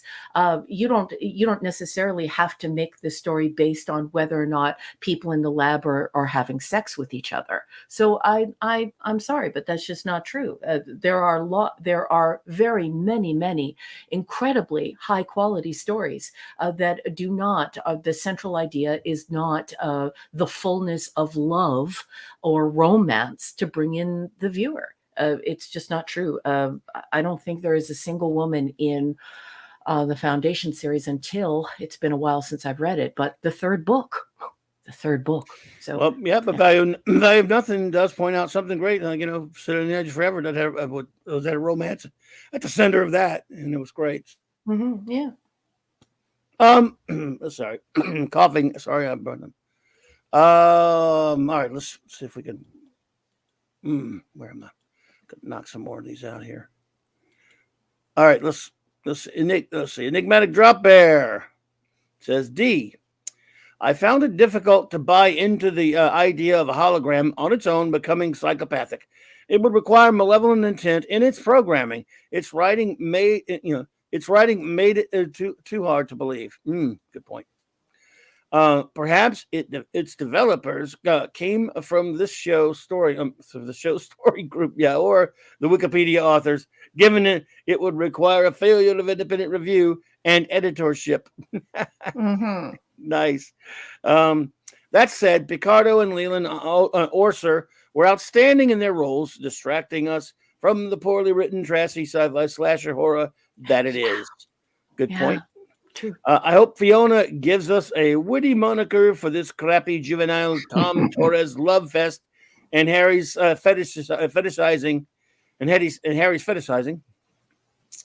It's all unwelcome leakage from the late era DS9 story group. I agree. Indeed. I don't think Gene Roddenberry would have liked it very much for Harry Kim to look 7 of 9 in the eyes and say, I see the way your eyes dilate when you look at my body. This is not Star Trek writing. I don't care what anyone says, and it has nothing to do with whether or not it's full. Romance should not be the central of the central idea of science fiction. That's a different genre, and there's nothing wrong with that genre. But I wouldn't call a story that is centrally romantic or focuses on human romantic feelings and relationships science fiction. It's just not. Science fiction is for ideas. It's for science, technology, medicine, futurism. Okay. Let's see if we can get some more of these knocked out here. Tetrarch, the Fifi Frontier. Okay. Shooter says C. While it is interesting to see an alien homicidal hologram, we don't have any history as to why. All we know is what he says, and he is a known liar. Oh, there were. Oh, that's weird how they're twice on there. Okay. All right. Weird. The doctor comes off as way too naive here. Then it's all HLM again. Holographic lives matter. Could have been solid sci-fi, but the focus on holographic discrimination is not what I want to see. Good pernt. Oh, and let's not forget the B story with Harry and Seven. Need an excuse to get the sexy drone on screen. Not that I don't appreciate it, but the B story is quite pointless. Agreed. Raymond gives it an F. Very very apt title for this crap. There you go. Dave G. Sound gives it a D. I'm revulsed. Love Federation style. There you go. It is love boat. There you go. Princess Fiona says, I'm a straight woman and I would have hit that. I think I know who you're talking about. Oh, wow. At some point, hot is just hot. So Harry Kim gets a total failing grade. I miss when Star Trek had a chain of command. Mm-hmm. There should be multiple backed up copies of the Doctor that can be deployed anywhere. There is a hollow emitter. Yep. This is ridiculous. He's essentially just a person now. Yeah. Indeed, he is just. Value of nothing says C. I hate the way Voyager implies it's cool with the Federation that they have all these slaves doing all the dirty work. This dumb idea will go on and infect Star Trek P Hard Season 1. Well, yeah, but too bad. But that's not real Trek anyway, but I hear you. Michael Beacom says D. I could tell what they were trying to do and glad they introduced another hologram character instead of have the Doctor split and go good, bad himself. The execution was not good, however. No, it's true. Yeah. Thank you so much. Thank you, Michael Beacom. Good to see you. Maximum Redstoner says D-. OMG. Darjaran is poorly written and as a viewer, you you hate him or you hate him or whatever. Okay, sorry. They should have cast Andy Dick in the role. Why would Harry turn down sex? No strings waiting. There you go, buddy. I don't know. No regular man of appropriate preference would turn 7 of 9 down. Kirk wouldn't. No. Well, I mean, in the situation she was in, actually, she was kind of like, she was very vulnerable. She was not responsible. She wasn't a full, like in later episodes, she's a fully developed, an adult being. Right now, I don't think she counts as an adult at that point. So I could, much have like to make fun of him as a dude. I can kind of see it, what he was saying. I wouldn't, hell, fully functional Data wouldn't turn that down. Even the YouTube algorithm wouldn't pass that up. It is fun to make fun of. Okay. Fanty outside, he says he's C. How can an episode where 7 of 9 sats take your clothes off doesn't get a higher grade shows just how incompetent this story was. A germaphobe hologram, really? Yeah. Seems odd that a being of light would talk about how organics leave shed skin. Meanwhile, everyone knows how much dust a beam of light can collect, and Harry fails in going where no man has gone before, too. Now, I think that's all for this episode. Let's get a move on to the next one, shall we? Yes, let's do it. Are we ready? Yes, we're ready.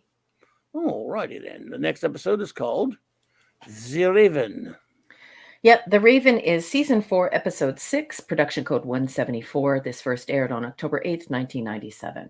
7 of 9, I'm reading from Wikipedia to stay copyright compliant. Seven of Nine, having recently been liberated from the Borg Collective, is starting the process of learning to be human again. She begins having hallucinations involving the Borg and a large black bird. The doctor diagnoses her with post-traumatic stress disorder. He decides to help her move forward by starting her on a diet of real food. Now that she has been relieved of her Borg implants, she'll need to take in nutrients. Neelix, the ship's chef, prepares a first meal for her to start on and coaches her on the basics of chewing and swallowing. I can't even begin to talk about how stupid it is that he teaches her how to swallow. Humans swallow 900 times a day, but I'm going to talk about that later. Anyway, you don't just swallow because you're eating. Like Brian Fuller wrote this, and he's obviously a moron. Anyway, Captain Janeway is in the middle of negotiating passage through space governed by Boamar. Her duty is made harder when Seven steals a shuttle and leaves Voyager, trespassing into Bomar space. Crew members Tuvok and Tom Paris covertly cross Bomar security lines in a shuttle to retrieve Seven. Tuvok transports her to her shuttle, but Seven is able to subdue him. She explains that she is following a Borg homing beacon to a nearby moon, although Tuvok tells her there are no Borg ships anywhere in the vicinity. On board Voyager, Janeway is trying to figure out what caused Seven to leave. Reading Seven's logs, she finds a reference to her hallucinations of a raven. She orders Voyager to scan any Federation ships other than the shuttles and sets course for Bomar space. On the moon's surface, Seven and Tuvok find no Borg, only the wreckage of an old Federation ship. It shows signs of Borg invasion and partial assimilation.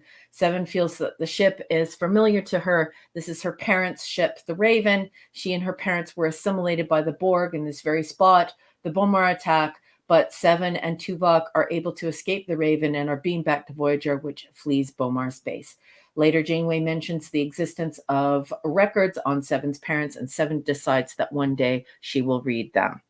And that's all Wikipedia has to say about this episode. Captain?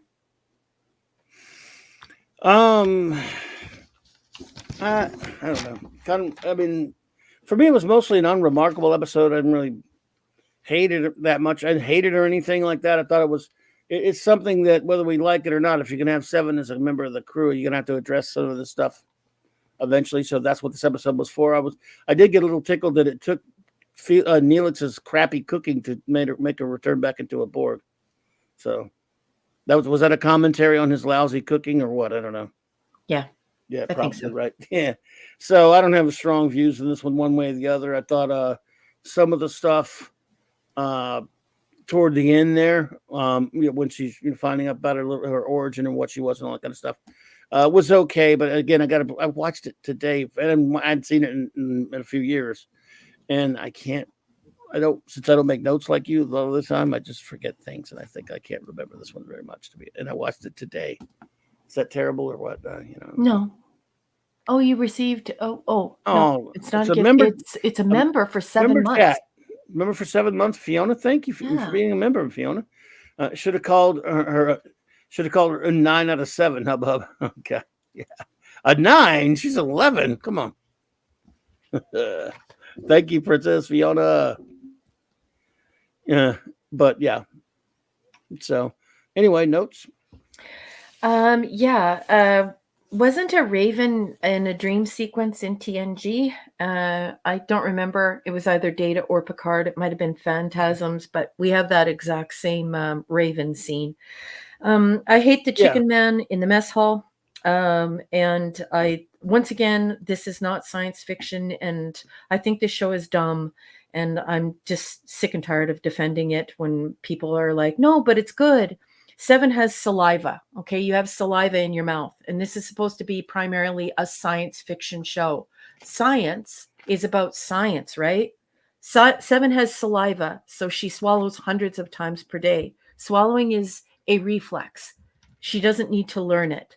You swallow 900 times per day, sometimes more, and you are swallowing every single minute while you are awake.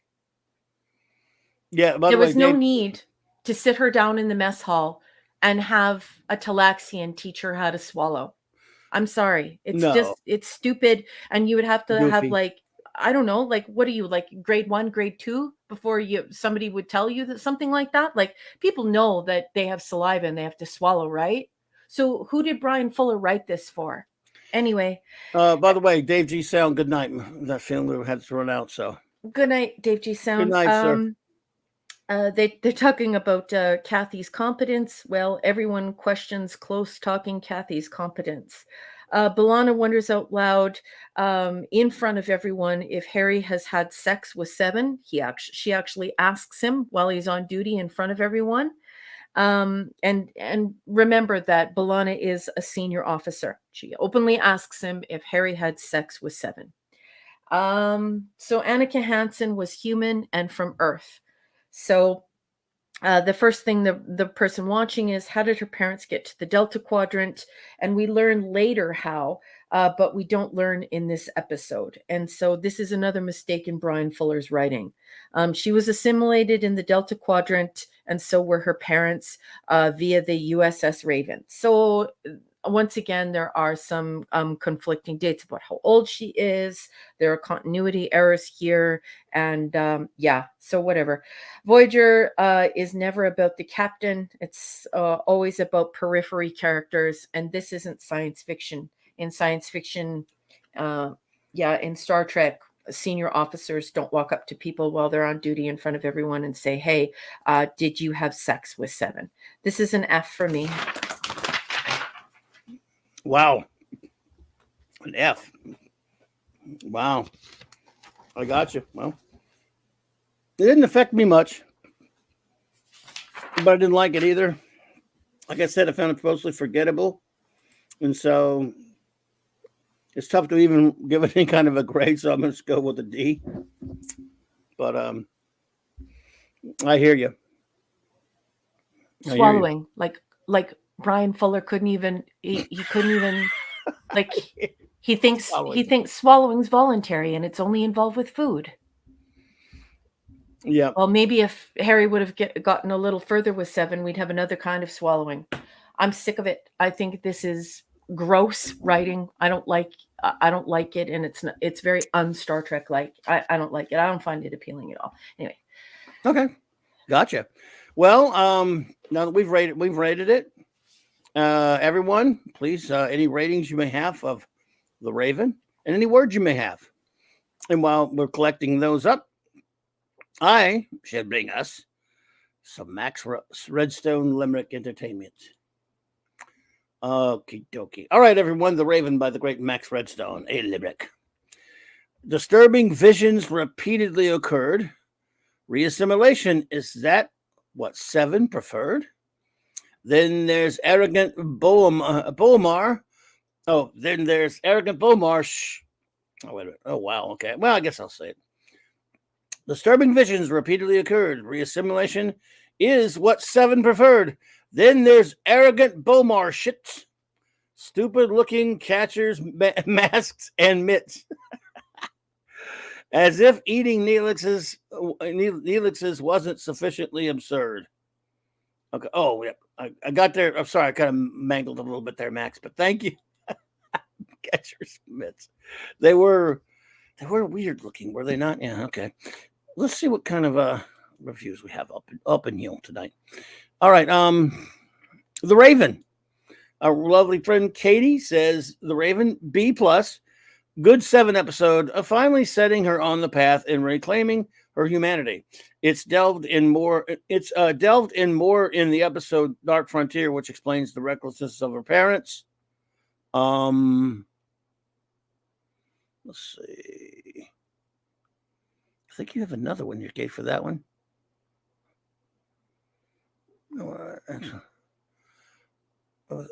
Different times. Strange. Okay. Sorry. Seven tried to protect the crew in this one, opposed to leading them towards harm.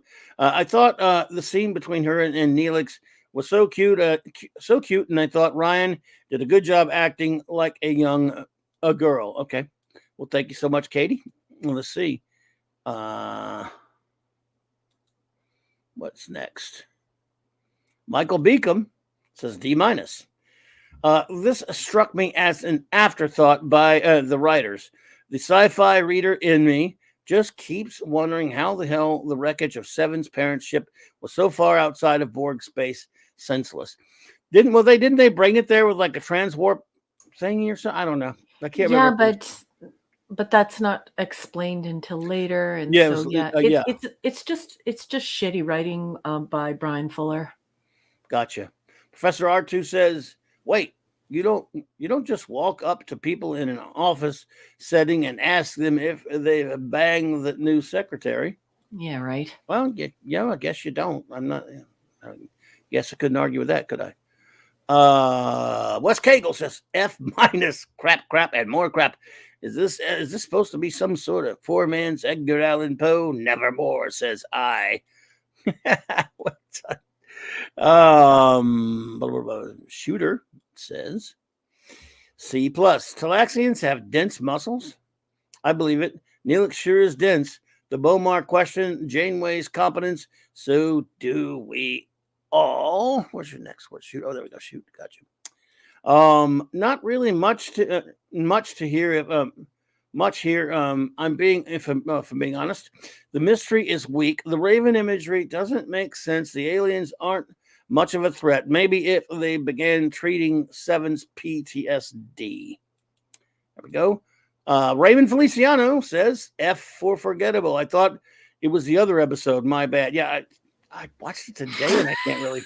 It's a very good joke, Raymond. It's a good one. Yeah, by the way. And everyone, please welcome Wolfie 2.762. Ow, ow, ow. Wolfie, what is up, my good friend? We love Wolfie, man. Always good to see you. Lisa says C was an origin story that was already explained a few times in previous episodes, so to see it played out was not remarkable. That's true. They did touch on it in another episode, an earlier one. Value of Nothing says C. It's great that 7 of 9 learns to trust Tuvok as he speaks of her as one of the crew and offers to take her down to the planet. It's a great scene. Gotcha. Herc says the Raven. So forgettable that I don't remember even seeing it. How is it that for an endorsement? I think it's a ringing one. Ooby dooby. Ooby dooby. The great Eric K says a D plus. Janeway goes to war with the whole species. Well, let's see how the Federation deals with this. We know something of 7, but why did the Doctor miss those nanoprobes? Guess you could never trust her. Yeah, was interesting there. Let's see.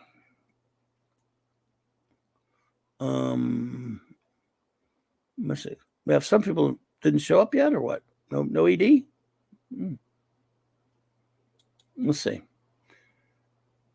Q Twilight Zone. Imagine you haven't eaten in years, and your first meal is created and prepared by a bar rodent. Your first date was with a cowardly Kim. Your existence brings the ire of a Klingon. You've yet to even start the only long-term relationship you will have with the Doctor. Welcome to the crappy writing of life of 7 of 9. D as in dun dun dun dun dun dun dun. K. Wolfie says, rating C plus. USS Raven in our NAR 32450. He's always got the ships down. That's great. Wow, they actually carried the continuity for civilian Federation ship registry correctly. Amazing with all of the shite they forget. They do forget some shit. I like the Raven imagery here. A popular reason for its appearance usually signifies a demon to torment a character about the past. Nice touch by having it be the name of the ship. Yes, agreed. I agree with that. Lasher says, I did like the Raven. I thought it was different. I thought it was different, dark. Scientists sometimes make unnecessary and stupid sacrifices. He gives it a 7. Okay, thank you, Lasher. Maximum Redstone, we'll say D minus. with mint frosting. This could have fared much better despite being a ripoff. Hey, Neelix, she said needed what? Glycoproteins. She said she needed glycoproteins, not antifreeze. Once again, Voyager has more vehicles than the Hertz of LAX. Yes, did they lose another one? Didn't they? Did they? Yeah. Wow. Parker says my rating for tonight's first episode F. Raven rating C, mostly because of growth for Seven in understanding her own habits in her humanity of arts for this one. Okie dokie.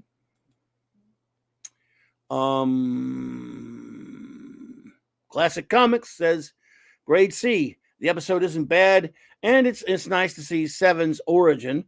But I'm not a fan of it. I'm not a fan of it. It contradicts TNG with Seven's family studying the Borg years before the Enterprise D met them. Truish. No, there you go. I also think this is the episode where the Borg really began to decline as a threat. They just don't seem as dangerous after this. Good point, CC. Princess Fiona says, once upon a starship dreary, while I pondered weekend weary over many a quaint and curious volume of forgotten Borg, as some of Harry gently simping at my character door. Tis some simp, I muttered, tapping at my chamber door. Also, this is nothing and more. Wow. Distinctly I remember it was in the bleak December, and each separate dying member wrote its ghost upon the floor. Wow, this is fantastic. I could finish the poem, but I don't want to get you demonetized F because of an F. That was beautiful. Beautiful stuff there, nice Fiona. Job, love it. Very nice. Yes, indeed. The great enigmatic Drop Bear says C-. The writers are going to have to be very careful to not overdo Seven regression stories. They run the risk of rendering incompetent the EMH and ship security. Wait, the latter? The Bomar sovereignty character character design was pretty awful. If Seven's implants were growing back so quickly, why was there no real change in her appearance? This episode was very odd. Good evening, Midnight's Oblivion. Hey, Midnight's Oblivion. Neelix teaching Seven to eat was ridiculous. Let's see. It made no sense whatsoever. It was also revealed in an earlier episode that Seven was assimilated in the Delta Quadrant. Continuity remains a problem. Big time. I mentioned that in my notes. It bothers me too. Yeah. Wow. Thank you. Very well pointed out as always. Well done as always. So let's see. Good to see you, Midnight's Oblivion. Good to have you pop in. And are we ready for our next one? Yeah, let's do it. Okie dokie. Let's see here. Up in you. And our next one, folks, is dropping stuff. Okie dokie. Our next episode is Scientific Method.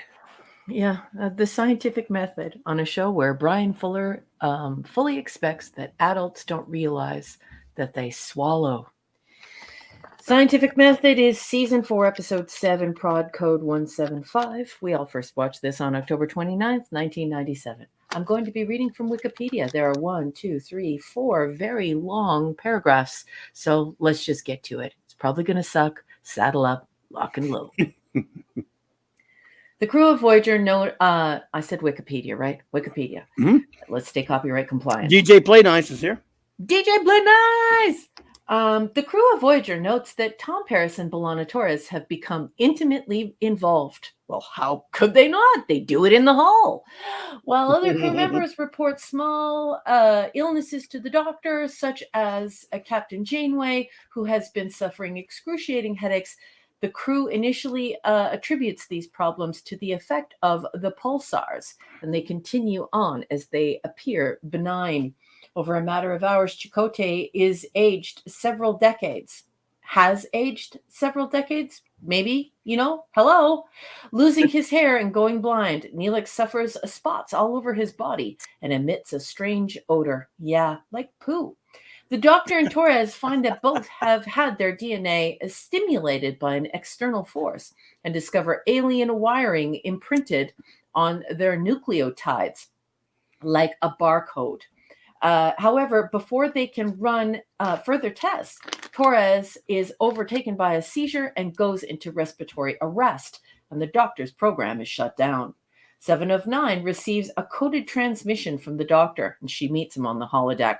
The Doctor explains that some entity is tagging the crew's DNA to force these mutations, and that the entity can silence those that come close to the truth. Those that? You mean who that? Right? They're people. It's not an end table or a lamp. He adjusts his optical scanners to detect outside the normal visual range. 7 starts going about her normal routines and sees several aliens previously unseen, observing many of the crew, which are outfitted with strange devices. Who are outfitted with strange devices? Once again, shin kicks. Perhaps a trip to the agony booth. 7 tries to alert Janeway without arousing suspicion, but 2 aliens are observing Janeway's response to sleep deprivation using needles stuck in her skull. 7 covertly goes to engineering to arrange for an energy discharge that the Doctor thinks will disable the DNA imprints. Tuvok detects 7's tampering and orders her to cease and desist, attracting the attention of nearby alien observers. Left with no choice, 7 uses a phaser to disrupt the nearest alien's cloaking technology, making her visible, and captures her. Janeway accosts the alien about what they have been doing. Again, accosts? Come on, get a dictionary. The alien callously responds that their experiments are for medical research and could be of benefit to everyone in the galaxy. She even draws parallels to research done by humans on living rodents and primates. In exchange for their service, the lead researcher agrees to share whatever data they gather. Taking the Borg's favorite position, however, the researcher arrogantly states that there really isn't anything the crew can do since the researchers have learned enough about Voyager to thwart any attempt to stop them. Back on the bridge, a helmsman dies as a result of the experiments.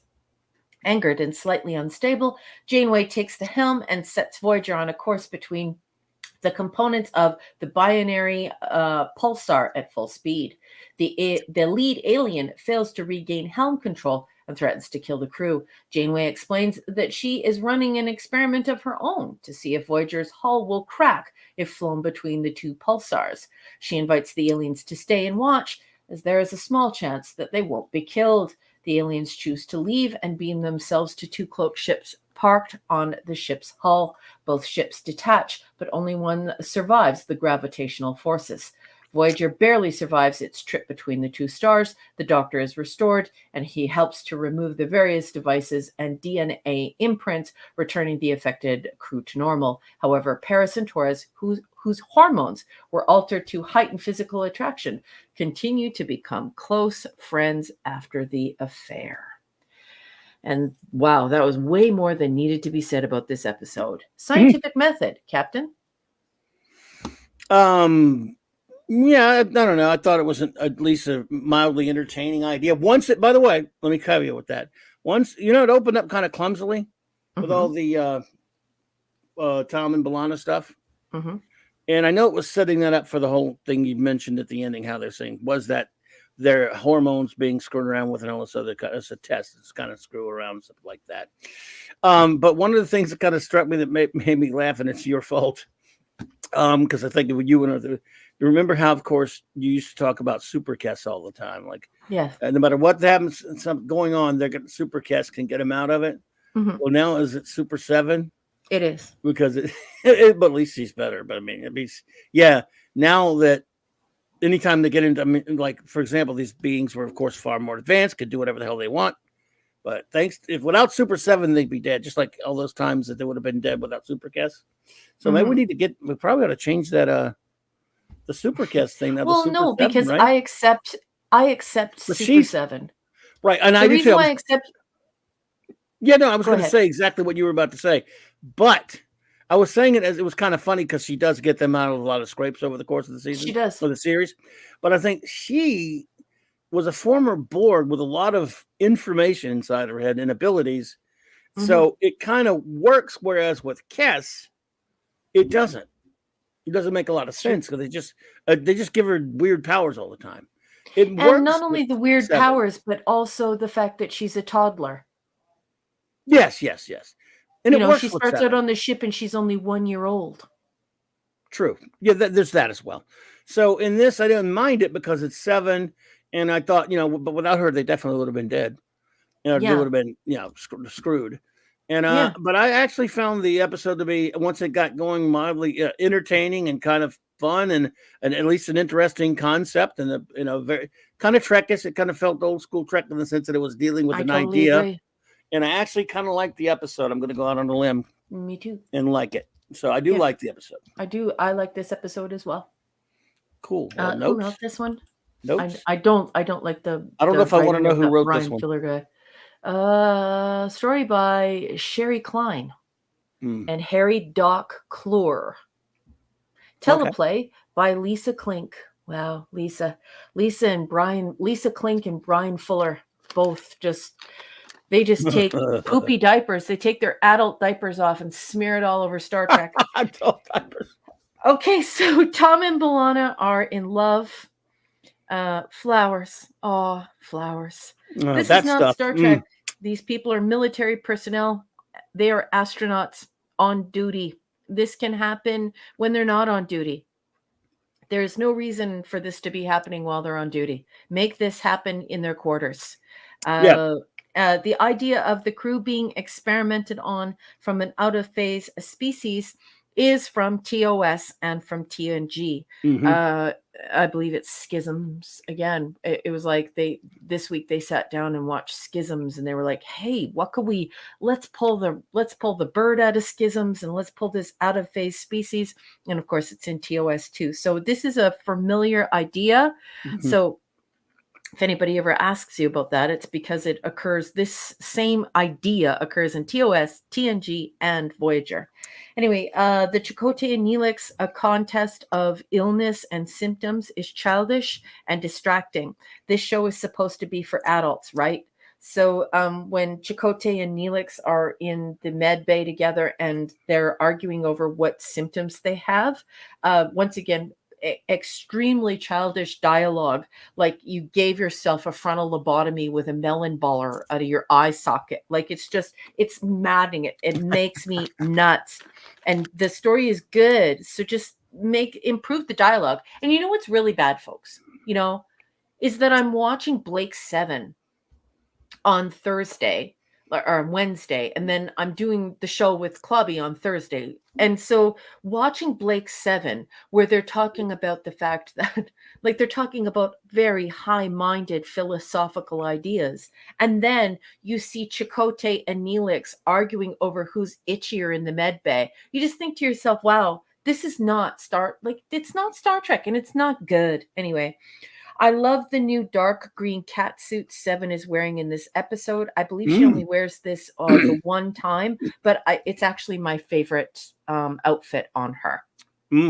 And when she's bent down in some of the scenes, I believe she actually isn't wearing the breasts, the breastplate and all the crap, and she looks beautiful.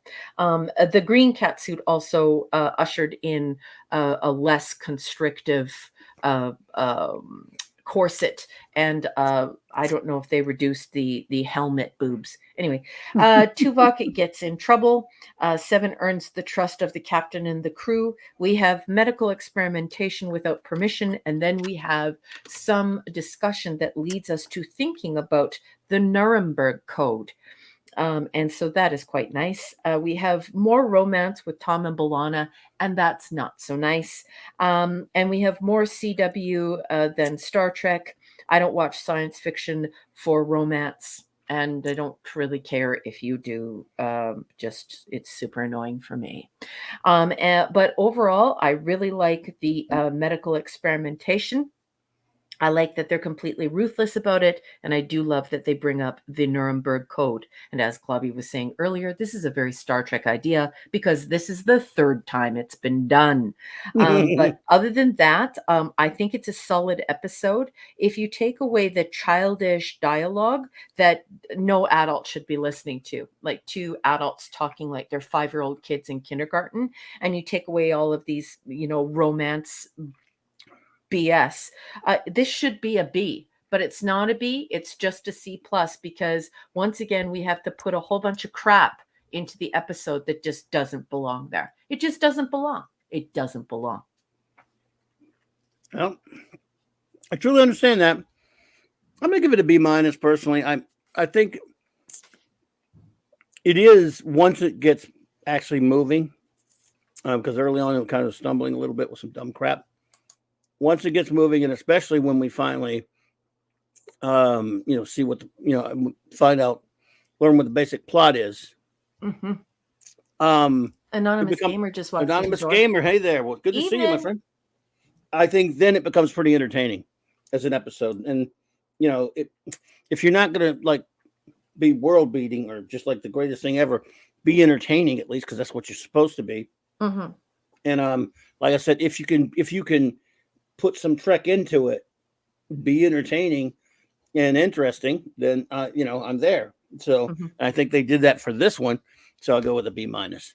Yep. I'm in that exact same range, the C plus, but I think it deserves a solid B minus all that dumb dialogue. Why do they want to put all this dumb dialogue in this? And it's very hard to watch Blake 7 and have the most beautiful parts of your brain tickled a little bit as you are invited into a Socratic dialectic of war and belief, and then you watch this and you're like, why is the dialogue so bad? Like, why is it so bad? Yeah, C plus, man. Yeah. I got you. Well, I hear you. Absolutely. All right, my friends, if you will, if you would kindly give us your rating and review of the episode called Scientific Method. I will, while number one is corralling those, I will bring in some Max Redstone greatness. And Midnight's Oblivion, I totally agree. Why are the Wikipedia episodes so long now? They used to be so short. Did somebody go in there and just add all of their verbal vomit? Like, what's going on? Anyway. There you go. All right, here we go, folks. Max Scientific Method by Max Redstone. He says, Paris and Torres are stooping at work. The sensors detect the photo quirk. Chakotay's needs some rehab. The crew as subjects in a lab. And Janeway goes sufficiently berserk. There you go. She did do that. Well done. Thank you, Max Redstone. So let me see what we have up in here already. Scientific Method. This is our lovely friend Katie says, Scientific Method. A. She gives it an A. One of my favorites in the season. In season 4, she says. One of her favorites in season 4. Great Janeway one-liners, especially when she says, these lab rats are fighting back. Yeah, that was good. I'll give them that one. I'm going to crush this ship like a tin can. Glad they finally paired Tom and B'Elanna up after the long will they, won't they? I always thought T and B were a good side couple in the series. Not too much, not too little screen time. All right, Katie, thank you. And let's see here. Eric K, thanks, buddy, for that super chat. You're too kind, buddy. Says Raquel has been saying duty all night. I was reading and I didn't see that. I love you, Eric. I love you. Kiss Kirby for me, please. Oh, yes. Thank you, buddy. Appreciate it. And give Kirby a boop. He needs a kiss and a boop. Empress NM says, C. This episode has some good moments and concept. Unfortunately, it was bookended with shipping. Also, our bad guys don't immediately disable dispense with their compromising lab rats. truishness. Tuvok was only good at stopping the good guys, and in the same way lives up to her reputation. Yeah, I totally agree. That's a great review. It's a great review. Shooter says B+. Apart from the shipping, this one isn't that bad. In same way, solution is questionable, but I suppose it worked. Again, execution of story is Voyager's weakness. Yeah, I can see that. Absolutely. Midnight's Oblivion says C-ish. Thank you, Midnight's Oblivion. Value of Nothing says D. I wish I could get past the Paris B'Elanna crap. It made me sick, like I was being experimented on. Yeah, it's just too much. You know what I mean? It's just too much. Max Redstone says C+. This episode needs, I think it needs Liberty Medical for its diabetes and Colonial Penn term life insurance because the doctor can't do a medical exam. Oh my God. Oh Midnight's Oblivion also said Ariana, a super fan, did it, I reckon. Yeah, lengthened because they're way longer than they were before. They used to be like 1 or 2 short paragraphs. Now it's like they're writing essays on Wikipedia about these episodes. Yepper. Enigmatic Drop Bear says C+. They actually call this scientific method. Right? Is this title intended to troll the audience? Mm-hmm. The title is a misnomer. It's more like Dr. Moreau themed allegory on ethics in science. That's a good part. That's a good book, by the way. Indeed. The Island of Dr. Moreau. They made movies even. The visuals were quite effective, and the writers made great use of Seven's unique abilities. I'm not sure how the EMH got to the holodeck. I'll need to rewatch to see if it was explained. They just since he's in the holo, I think he can be projected into the holodeck easily enough, instantaneously. Mm-hmm. I recommend watching the Tom Bombab's B'Elanna Tom B'Elanna scenes at 3 times speed, so it sounds like an episode of the Chipmunks. Quite entertaining. I love you, Edie. I love you. I think he's got that one twice. Oh, yeah, weird. All right. He told me about that. It does that sometimes. Yeah, it's okay. Don't worry about it, Edie. I just love your reviews, and I'm just happy that you're here. Thanks, Edie. Well, what happened? He was just like, I got some of the numbers mixed up. And, cool. Yeah, no, you're good. You're good. But that doesn't matter to us. We just love you. The great Princess Fiona says, from a medical standpoint, headache is not benign. Kira Nerys, there is a story in here somewhere, but it is buried in infantile execution and not original anyway. It's the episode Schisms in Crayon. Yeah, wow. Right? Like, that's exactly what I started thinking. Wow. Schisms. Mengele body horror roulette. It is not scientific method. There are no control groups, no random samples, no tracking of variables. No. This is a torture chamber, not science. It's true. Indeed. The scientific method has checks and balances, not just torture. Indeedishness, Fiona. Let's see. The irony of a prison food quality TV writer naming an episode after a concept. A concept, she means probably.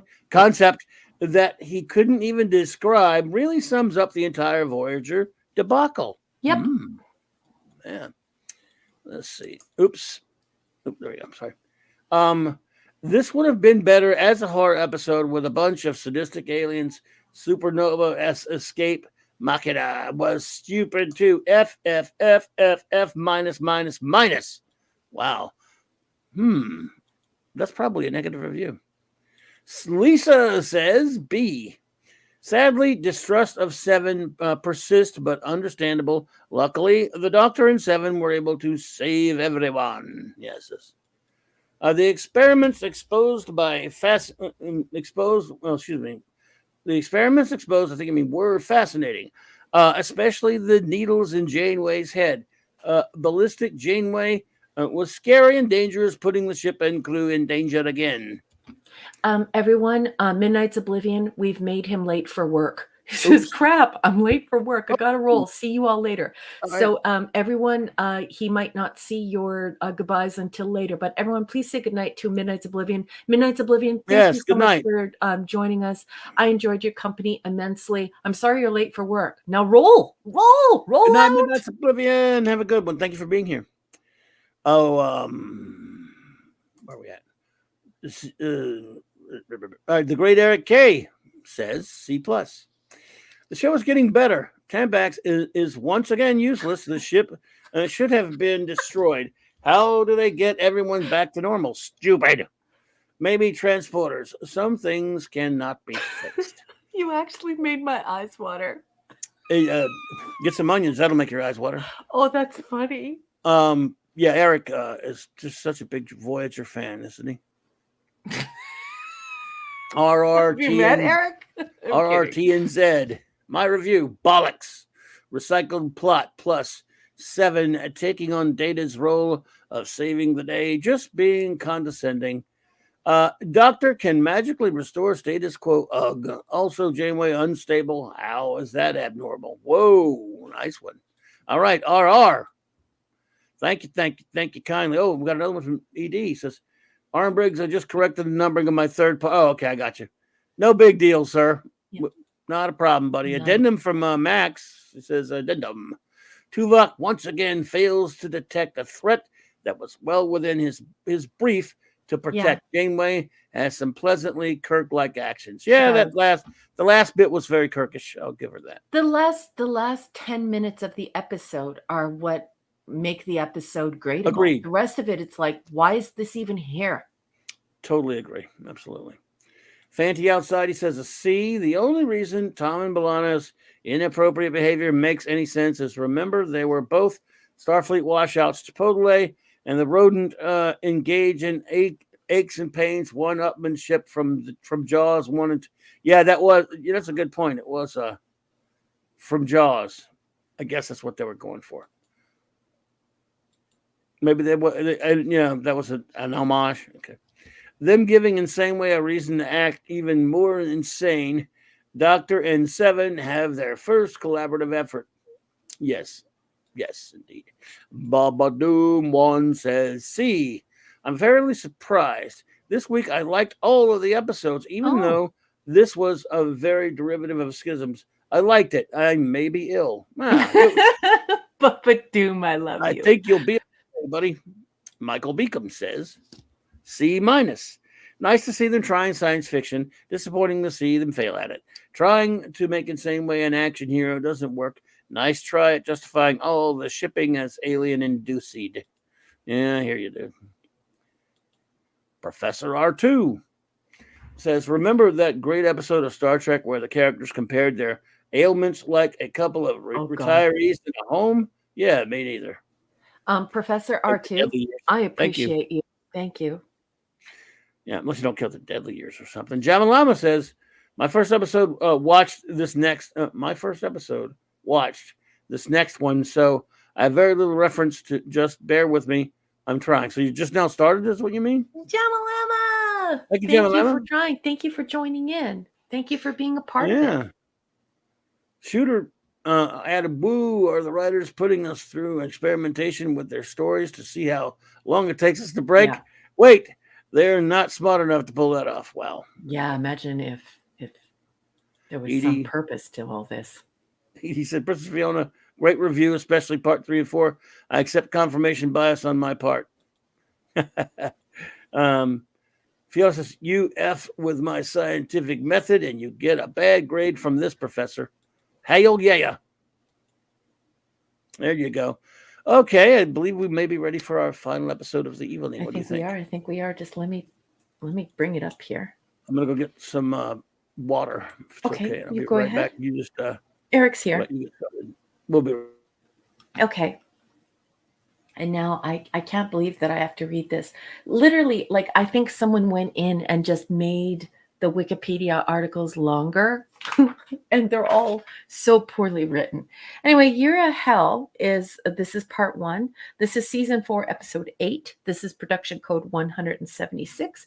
And this first aired on November 5th, 1997. Oh, you are here. Good. Thank you. Honey, watch my back. I'm going to be reading from Wikipedia and I can't see the chat. Okay, this is from Wikipedia. This is part 1. And once again, I have no idea why this person wrote this much about the episode. It's just not necessary. Let's keep going. A huge ship appears in the sky above an alien colony and fires an energy beam, transforming the city into mountains and fields. As a wave encompasses the planet, the ship's crew comment on the colony's erasure before targeting the species' homeworld. On board of Voyager 7 of 9 and Harry Kim have developed a galactic map which should shave 5 years from their journey. 7 informs Captain Janeway that the area of space they are in belongs to a species that the Borg know as the Zal. Upon entering this space, a small vessel appears off of the Voyager's port bow and begins an unprovoked attack. The ship is a Krenim destroyer, and the captain of the vessel declares that Voyager must leave Krenim space or be destroyed. As the ship's weapons prove useless against Voyager's hull, I wouldn't say Voyager's hull, more like, anyway. Janeway ignores the ship and proceeds to negotiate with Zal, who disdainfully threatens the weaker Krenim vessel. During their discussion, Tuvok observes that a temporal disruption involving the homeworld of Zal race has just occurred. As they try to understand what happened, a wave of temporal energy reaches their sector of space. The wave wipes out the Zal race from existence while making the Krenim vessel bigger and more powerful and reducing Voyager to a severely damaged state. Now aggressive and more arrogant, the Krenim captain tells Janeway that Voyager must submit to the Krenim Imperium and prepare to be boarded. Janeway takes advantage of Voyager's speed to escape. A scan of the region in the new astrometrics bay reveals that the Krenim warships dominate this region of space, and it will be difficult for Voyager to sneak past them. Voyager begins a running battle with many Krenim ships over a period of 2 months, suffering heavy damage and casualties. During one attack, 7 of 9 uses an unexploded Krenim Chronoton. Sorry, everyone. It's getting late. Chronoton torpedo to devise a method of shielding Voyager against the weapons. However, the weapon partially explodes, blinding and severely burning Tuvok. When utilized, the shielding also affects the temporal wave in the region, attracting the attention of the Krenim time ship, the larger vessel that is causing the disruptions. Krenim scientist Anorax built the ship to cause temporal incursions to be used to erase species from history to strengthen the Krenim Imperium. However, that's not really why he did it. However, a prior incursion caused a plague that killed millions of Krenim, including Anorax's wife, and he has been seeking the full restoration of his species for the past 200 years. Anorax decides to destroy Voyager due to the temporal distortions caused by its shields. The crew escape as Voyager is faster, but more damage to the ship ensues. Janeway orders all but the senior staff to abandon ship. She and the senior staff intend to rescue Commander Chakotay and Lieutenant Paris, who were abducted by the time ship. And that is all Wikipedia has to say about this episode. And you have 3 starred elements. Max sent you a member chat. Member chat, Max says, I asked the Krenim Imperium erase some Voyager episodes. Well, they're on it. In fact, I think that's what their sinister plot is. They just want to destroy some crappy episodes. Yeah, Larry, I have no idea why I'm having trouble saying temporal. And I think it's because I keep going to this Japanese restaurant and ordering tempura. And so every time I say it, when it comes out of my mouth, I think I'm saying tempura because I keep going to this Japanese restaurant. I need to stop doing that. Anyway. Brain not working. Brain not working. You know, I love Kurtwood Smith, by the way. Yeah, I'm with you there, Katie, by the way. I love him. And I love him for because he's a villain in one of my favorite all-time movies, RoboCop. And then I never even watched that 70s show, but I've seen so many clips of him saying dumbass over and over again. I can't look at him and anything I see him in, and he's a great actor. I can't look at him without him thinking he's saying dumbass. I wanted him to pop on the Voyager screen. Hello, Voyager and Captain Dumbass. I just can't. It's impossible. It's not that I don't take him seriously as an actor. I just love that guy. He's great. Anyway. Okay. This episode, again, it's year of HE double hockey sticks, baby, but it's part 1. So, you can't judge the whole story yet, but I found the whole first part to be a dreary affair, personally. Just not, again, this kind of story. And if you haven't seen it, by the way, it's been so long since I've seen both parts. I'm not super up or familiar, exactly what happens in part 2, so I don't know. And they don't tell you much in this episode of what he's up to. That's next episode, right? Mm-hmm. So just judging it on the first part, yeah, it's enough to make me want to see what happens in the second part, I guess, if that's high praise, but I don't know. We are exactly Princess Fiona. That is the line from RoboCop, amongst others. Professor R2 yelled it in the chat as well. Yep, but that was the correct line there. My Fiona's got it. I love that movie. Yep, let's just leave. Yeah. Can you fly, Bobby? I'm gonna start quoting him now in that movie. I'm sorry. So I don't have a whole lot to say about an incomplete episode, and I guess we should, maybe we should have reviewed both parts tonight, since I realized we're not going to be here for a few weeks. But oh well, what can you do? I'll leave my incomplete review as I think part 1 is just it's just a dreary affair to me. But it is a setup episode.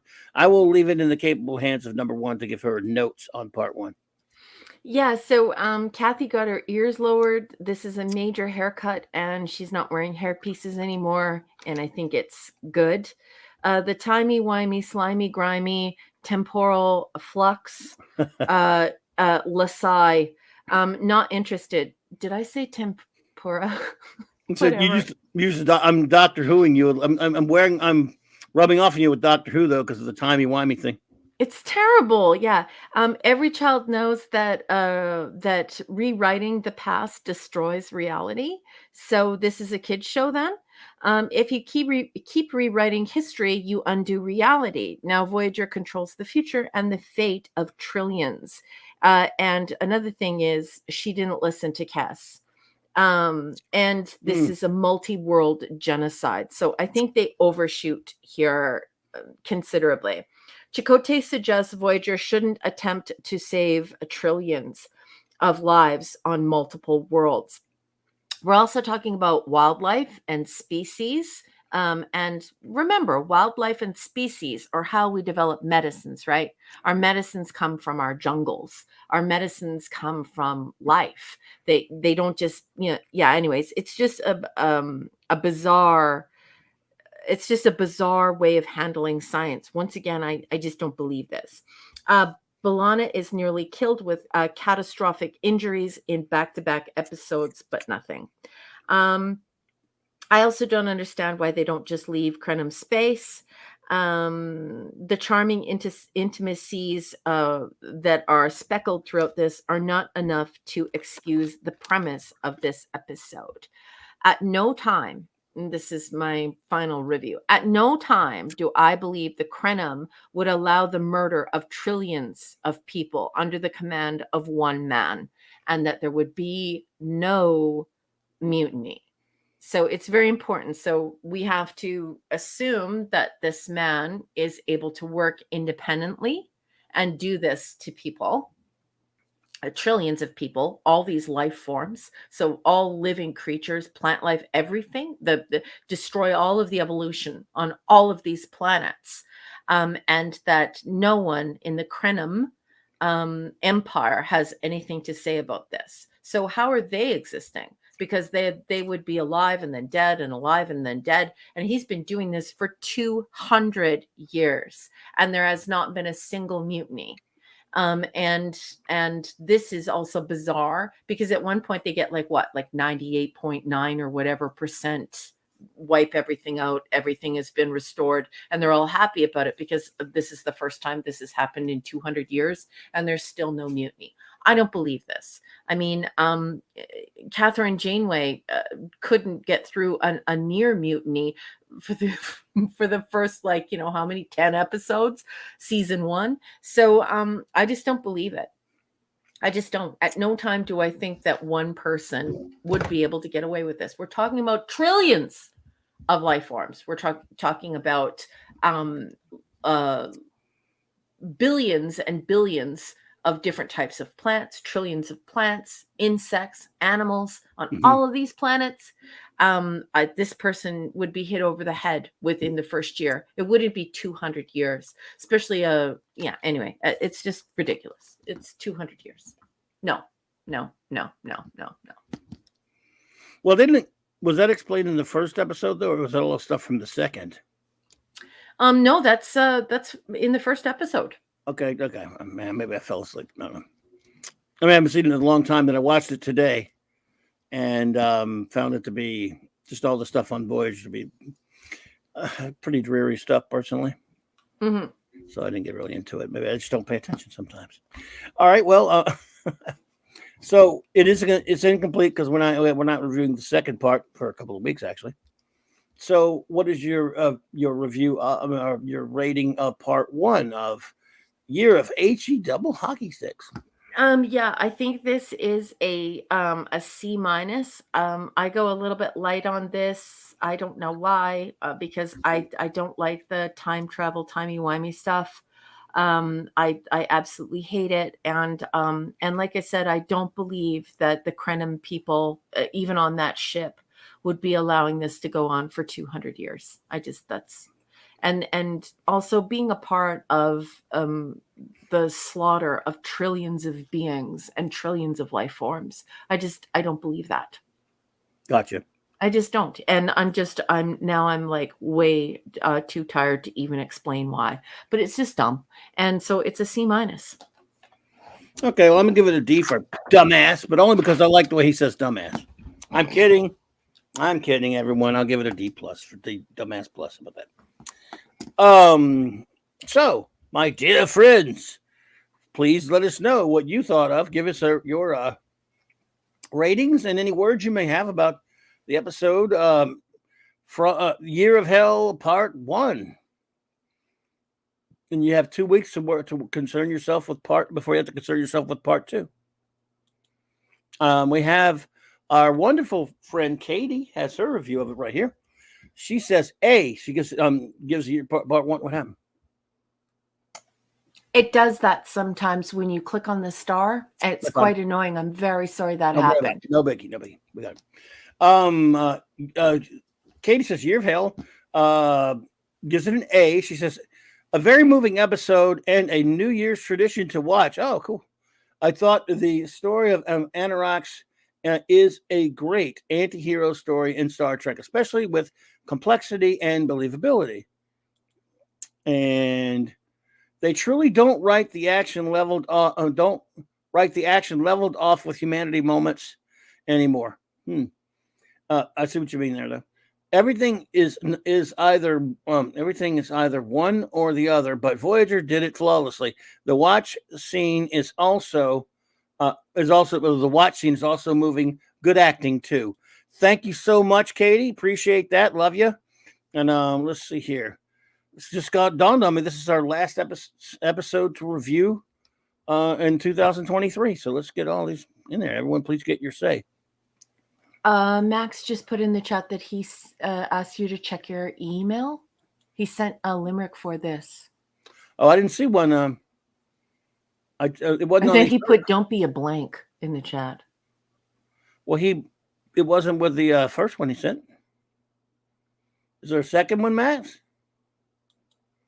Because I only had 3 for the last one, Maxie. I mean, did you send it to the Twitter? No. Maxie, the one I got from you earlier that I've been reading from only had 3 limericks, buddy. I wouldn't. I would not deprive the crew of limericks of yours. So, I don't have it, sir. But if you let me know if you send it or how you sent it or whatever, but it's certainly not here. And while I'm waiting for that, just to keep an eye on it, if he lets me know where it is, if you would. I will continue reading these. And Max, just let me know.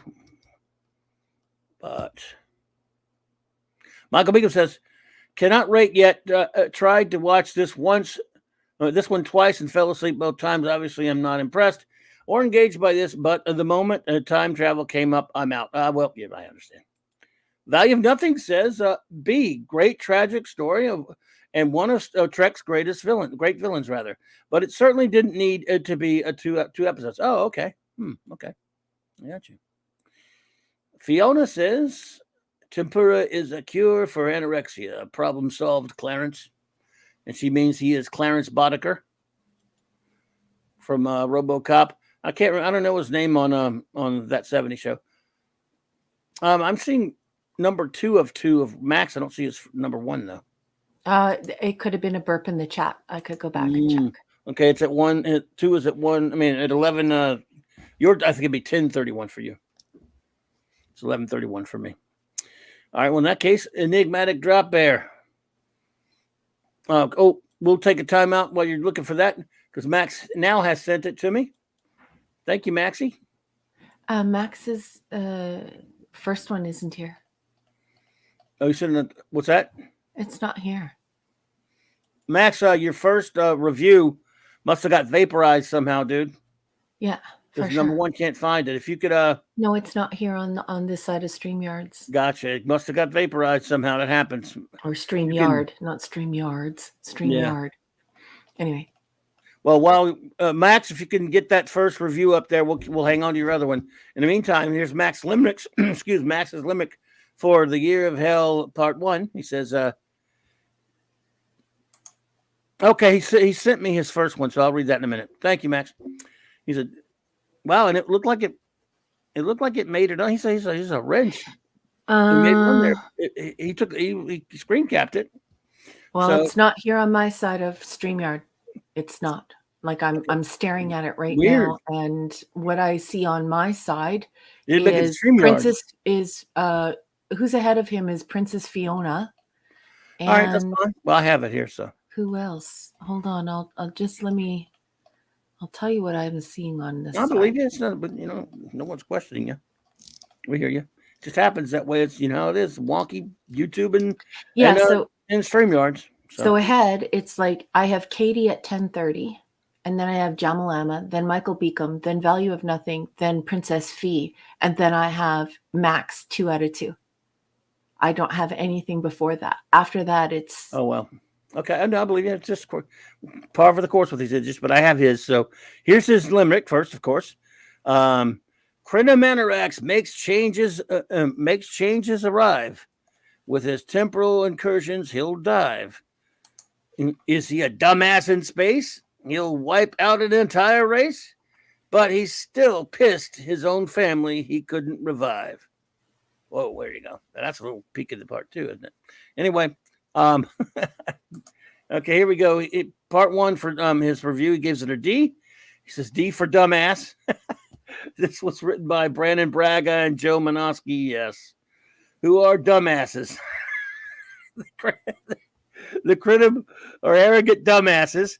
The full implications of the manipulation of temporal mechanics are. That's probably why I didn't make it to StreamYards. The algorithm doesn't like dumbass. Some of the other one did, though. Fleshed out like a dumbass. This part 1 was written by dumbasses for dumbasses and shouldn't be played anywhere else. But it's the United States of dumbasses. Yeah. I felt like a bit of dumbass. Are you killing me?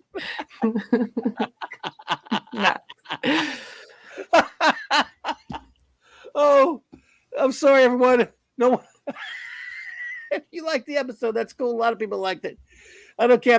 No one. It's just that this character says dumbass 100 times a day on that show that I never even watched, but I've seen the clips. Oh, oh, Max, that's good. Thank you. You know your whole limericks now. I'm going to rewrite the limericks for you, Max, and it should have been dumbass, dumbass, dumbass, dumbass, dumbass, dumbass, dumbass, dumbass, dumbass, dumbass, dumbass, dumbass. I don't know, but I would be happy with it anyway. Enigmatic drop bear, C minus. Minosky and Braga don't understand what an organism is. Yeah. Wiping out all organisms won't result in a lush forest. It will result in a barren nothingness. Shake my head. Because they are what Max called them. Unfortunately, I only watched this just before the start of today's show, so I haven't had time to reflect on the time travel aspects. My feeling is that it's full of paradoxes and incongruities. Oh, yes. Well, I think you're probably... Yeah, and it's not only that. You're on a ship, and you have a possibility to have your entire family erased from history, like 100%. And this guy keeps doing this for 200 years. So you would have to think that the people being on the ship would have to be completely alone. Like, I wouldn't allow someone to, not only just like kill people I don't know and make them so they didn't exist, but creatures and plants and, but also the fact that he's wiping out your family. And according to the person who's assisting him, he hasn't gotten it right very many times. They keep getting higher and higher percentages. So what's it been like for 200 years watching him kill every living being and all of these beings around them and all of the life around them? It's absurd. The enigmatic drop bear continues. A temporal weapon is an interesting idea. However, it's a very complex concept to write. It's well beyond the capabilities of these writers, at least based on what we've seen up to this point. Come on, admit it, do you want to call them dumbasses? It's true. Killing me. Max, I can't stop. I'm sorry. Oh, my God. Raymond, this is D. It was definitely, H-E double hockey sticks, he says. Yes, definitely hell. It was a hell of an episode. Shooter gives it a D. Says, why do the time travel episodes get two-parters? Kurtwood Smith works well as an antagonist, better in part 2, but that's about it. Yeah, that's the part I'm waiting to see just because I know he's in it. Outside of time, out of phase, I can buy into, but if you're not experiencing time, then how can you even move or think? It does not make sense. Indeed, yeah. And everyone, Katie's leaving. I see in the chat that Katie has to leave for the evening. Good night, Katie. Thank you for joining us. Katie, great to see you tonight. Thank you for being here, my dear. Love you, and I hope you take care and have a wonderful, you and yours have a wonderful Christmas. Yeah, and Merry Happy Christmas. New Year. And just thank you so much. We love you, dear. And Katie's the greatest Voyager fan, and she really loves the show. And we have criticisms of it, but we're not no criticisms of her because she is a sweet young person, a great young person, and she loves Star Trek. And no one knows the show better than her. So, love you, Katie. You take care. Merry Christmas to you all. Let's see here. RRTNZ says, yeah, Year of Hell review part 1 of 2. A good concept. Elevated by Kurtwood Smith. In an excellent form. It's Moby Dick meets Edge of Tomorrow. I give it a rare A- from me. Okay. Wow. Okay. And RT. I'm glad you enjoyed it. I've not seen RR give a top review ever. Mm-hmm. Wow. Okay. There you go. Got you covered. R. Lisa says D. Temporal cliffhanger with serious issues. Escape pods with resources deployed so late in the game. This needs to be cleaned up in the next episode. Wow, ship is trashed. Neelix survived. Can't get rid of him. Yeah. Eric K gives it a C. He says, I bet the crew really wants some tempura after all of Neelix's cooking. Wonder how they will get the crew and ship back to the way they started. Fanty Outsider, he says D. This episode would have made more sense if they showed the backstory where Anorak's son Eric, like a dumbass, took the Vista Cruiser and messed with all the timeline. So now he has to set it right. Eric Eric from the show. I just want to let please don't get rid of that. Stay where you are. Don't move anything. I don't want you to get mixed up. Sean Carter, thank you so much for that wonderful gift, but that wasn't necessary, sweetheart. I have your comment starred already previously so that Clubby would read it. But thank you so much for that gift. And as soon as he sees the first time you ask the question, he'll read your question in your gift. And thank you so much for that gift. You're very kind. I want to finish Fanties here real quick. Yeah. What once went wrong, hoping that the next wave calculation leap is the one that brings him home. Why does this sound familiar? Does anyone in the writer's room get a foot in their arse? Darn arses. Yeah, I hear you, duder. Yeah, Sean Carter, thank you so much for that. I appreciate it. He says, wondering, will our dear number one be here next Saturday? I would very much like for her to read the poem I wrote. No, you're going to be gone the next 2 Saturdays, right? But I am. I was kind of hoping to be here for next Saturday and What at about least stop Thursday, in, though? but I have so many things going on with my family. But Sean Carter, I actually was bragging about you behind your back today. Because I have that particular story memorized because I used to read it to my offspring every year. And so today I read it, just cold reading it, and it worked out perfectly. And my husband he laughed and laughed. He thought it was so much fun. So I said to Clobby, whether I'm here or not, it would be really nice if we could read that beautiful version. And you did a marvelous job. I'm very proud of you. And it's very entertaining and very well wrought. So we'll definitely be reading that. I promise. Something that would take long, or? No, it's 'Twas the Night Before Christmas, but I know. How long would it take you think to read it if you want to do it tonight or Thursday? It won't take long. 'Twas the Night Before Christmas isn't a long. All right. Well, if you want to finish these up and then do it, or I wanted to. I think you should do it on on Christmas night on the Christmas show. Okay, but I think he wanted you to do it. Because the Christmas show, I think, that's why I was going to stop in. He wants you to read it. Yeah. If you want to stop in and read it, I mean, I thought you were going to be gone. Yeah, well, that's what I was thinking. I thought you were going to be gone Saturday night. I just can't believe what a great job he did. It's very inventive and just his phrasing, his cipher is so good. I'm very proud of him. Yeah, he definitely don't want to hear my dumb ass reading. Let's hear you read it. Okay, well, we'll get that arranged. But come hell or high water, we are going to be reading that beautiful version of 'Twas the Night Before Christmas When All Through the House.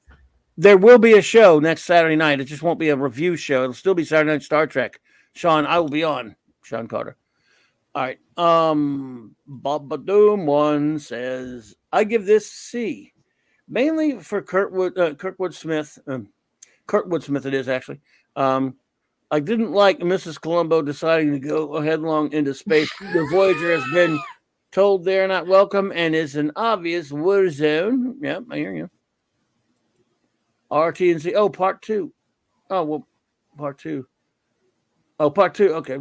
Disagree with Raquel. There's no mutiny because Anorak is the source of hope and temporal changes are mutable. This concept was brilliantly explored by Fringe in the episode White Tulip. I've never watched it, but I hear you. Okay. Jamalama says, I enjoyed the episode. Performances were good. It's all new to me, so I'll get more specific once I know the character's dynamics so far. All I got is Bangway, 7 of 9, and a darker shade of Spock. Darker shade of Spock. Wow.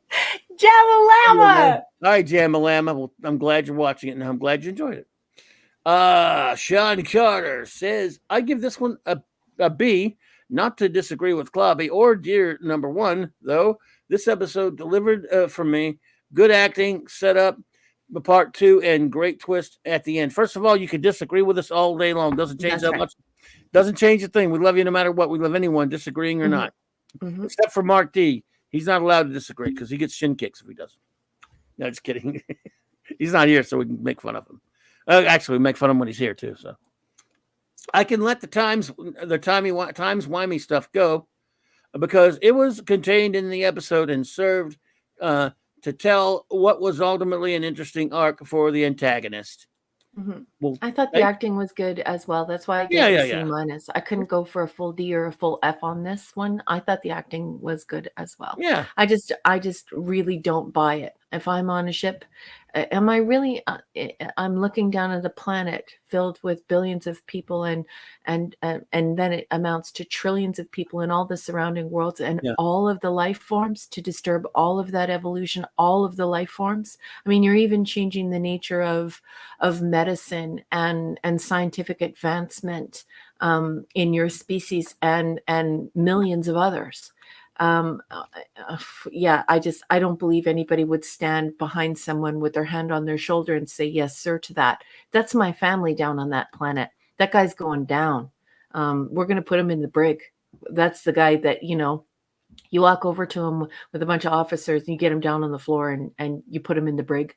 There's no way that he's killing all those people in front of me. And I would never allow that. And I don't think that a normal person would. I think your garden variety person would not allow that. A garden variety person would be like, what the hell do you think you're doing? We're not doing all this for you and your wife. I understand your pain, dude, but you're not going to kill trillions of people and all the life forms on multiple planets. And to let it go on for 200 years, get out of here. Simply Steve, welcome, buddy. And Lisa says, I'm going to answer her question here. She says, I'm confused about when you are hosting the next Star Trek review, December 30th or next year. Yeah. Now here, I'll give you the date right now. The next 2 Saturdays I'll be on Saturday Star Trek, but we won't be doing reviews. So no one has to watch Voyagers for 2 weeks. Aren't we nice? You have no Voyager homework. No, Wes Kegel will be happy about that. It's a holiday after all, and I want you to have fun holidays. So let's see. Up in Hill today is the 16th. So the 23rd and the 30th, of course, like one of them is Christmas Eve, and the other one's New Year's Eve. So it'll be the 6th. January 6th will be when we start back with the reviews. Oh, Larry, I should have said humanoid. Did I say human? I should have said humanoid. Yep. So we're still shows next week. I'll be here talking some Trek of some sort, but I'll do something Christmassy in Star Trek. How about that? And then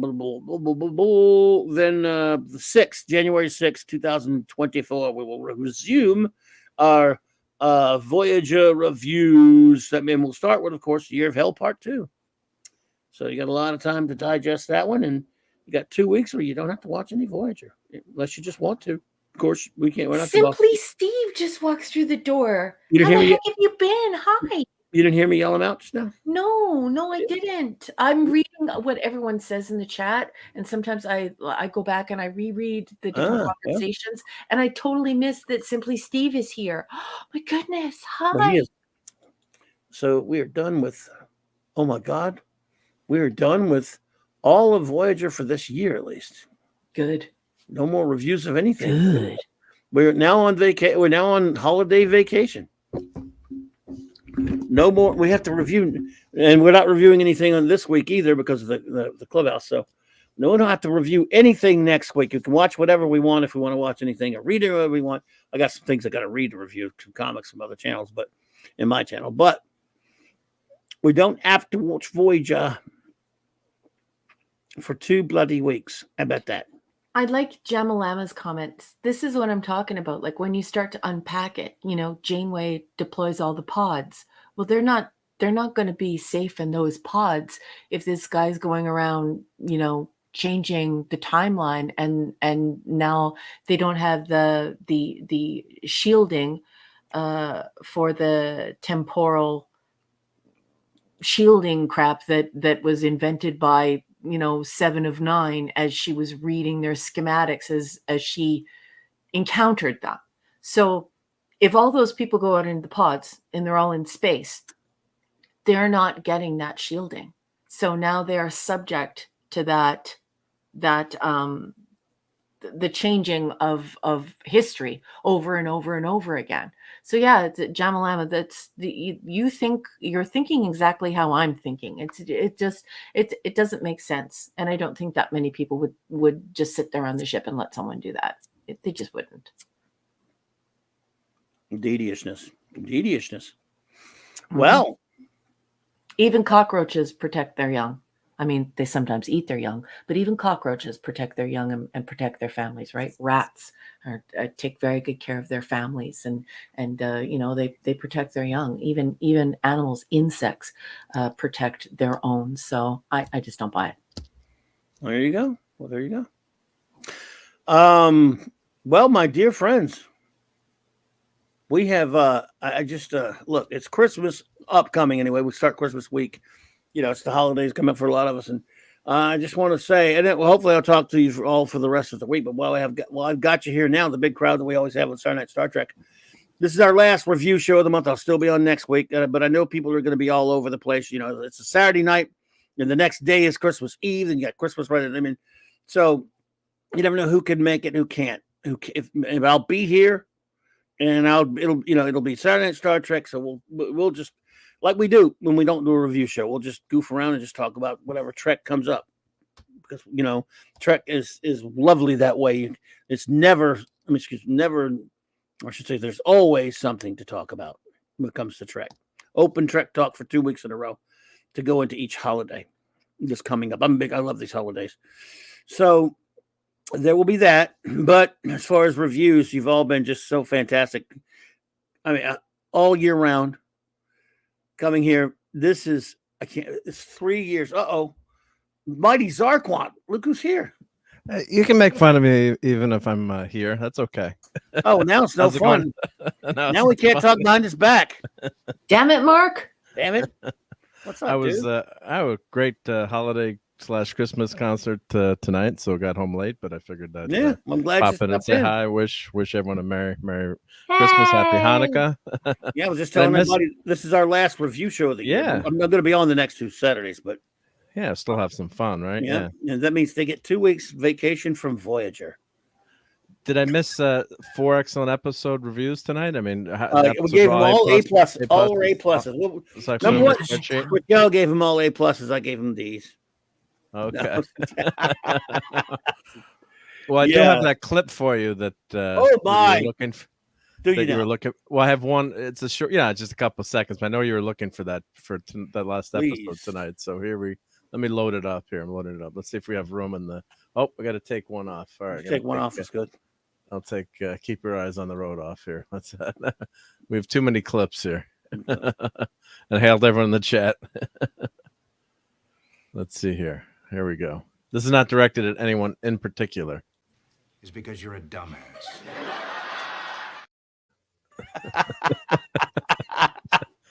Oh, I'm going to use it forever. It's because you're a dumbass.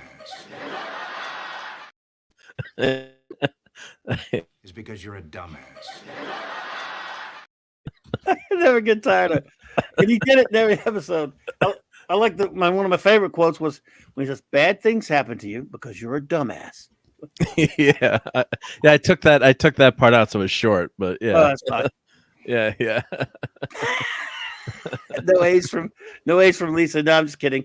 The only one that gave every episode a complete A was Max Redstone. He thought everyone was an A plus. Everyone was an A plus. And Fiona, she loved them all too.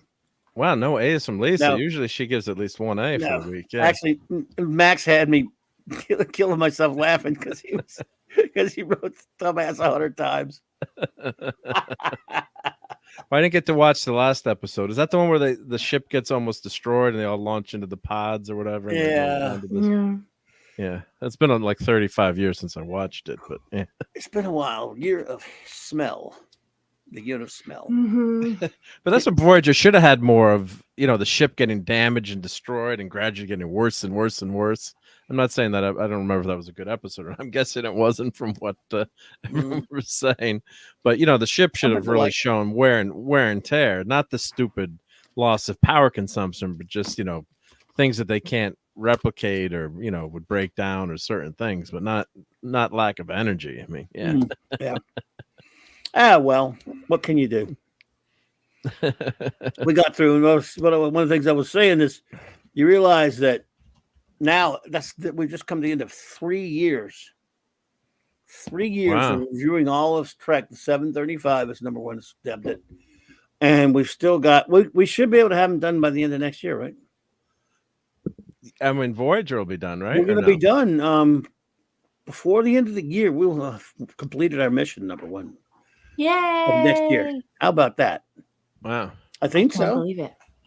I'm no Voyager, right? But, I think we had calculated it out at one point. I can't remember where that calculation went. Yeah, it depends, because sometimes Clubby works it out so that there are no cliffhangers. Sometimes we work it out so that we can do a good, the bad, and the ugly. But it's just hard to believe. Like, it's been a long road getting from there to here. Yeah. 79 plus 6, 22, 178 plus 4, 176, then 172, then 98.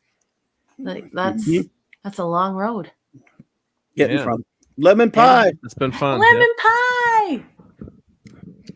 But we have, when we start back, we'll still have most of season 4 of Voyager, then 5, 6, 7, and then 4 seasons of Enterprise.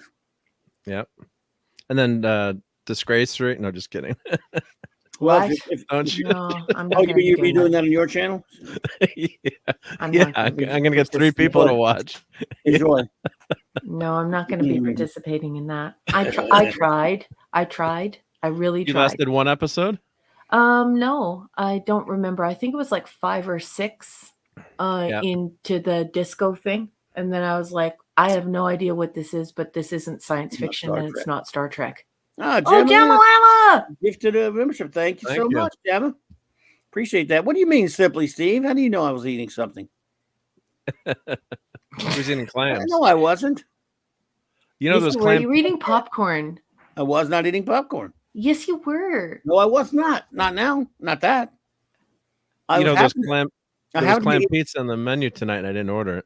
Gross, Mark. Gross. But I should have. Surprise. But Steve, you know what I got?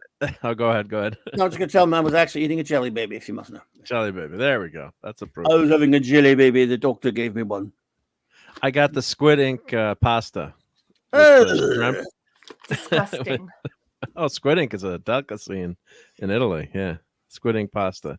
I'm sorry. I respect your culture, but that's nasty, dude. Oh, it's special. Oh, it's good. Squid ink Don't pasta. get me wrong. I love your culture. On one side of your family, you come from Italy. They have lots of nice food. On the other side of your family, you come from great chocolate and good French. Yeah. I mean, you're a cool guy, but you have nasty taste in food. I love you, but you have nasty taste in food. Someone in the chat must have had squid ink pasta before. There's got to be someone out there sad. It's much better than Neelix's cooking. I've killed the show now. Sorry.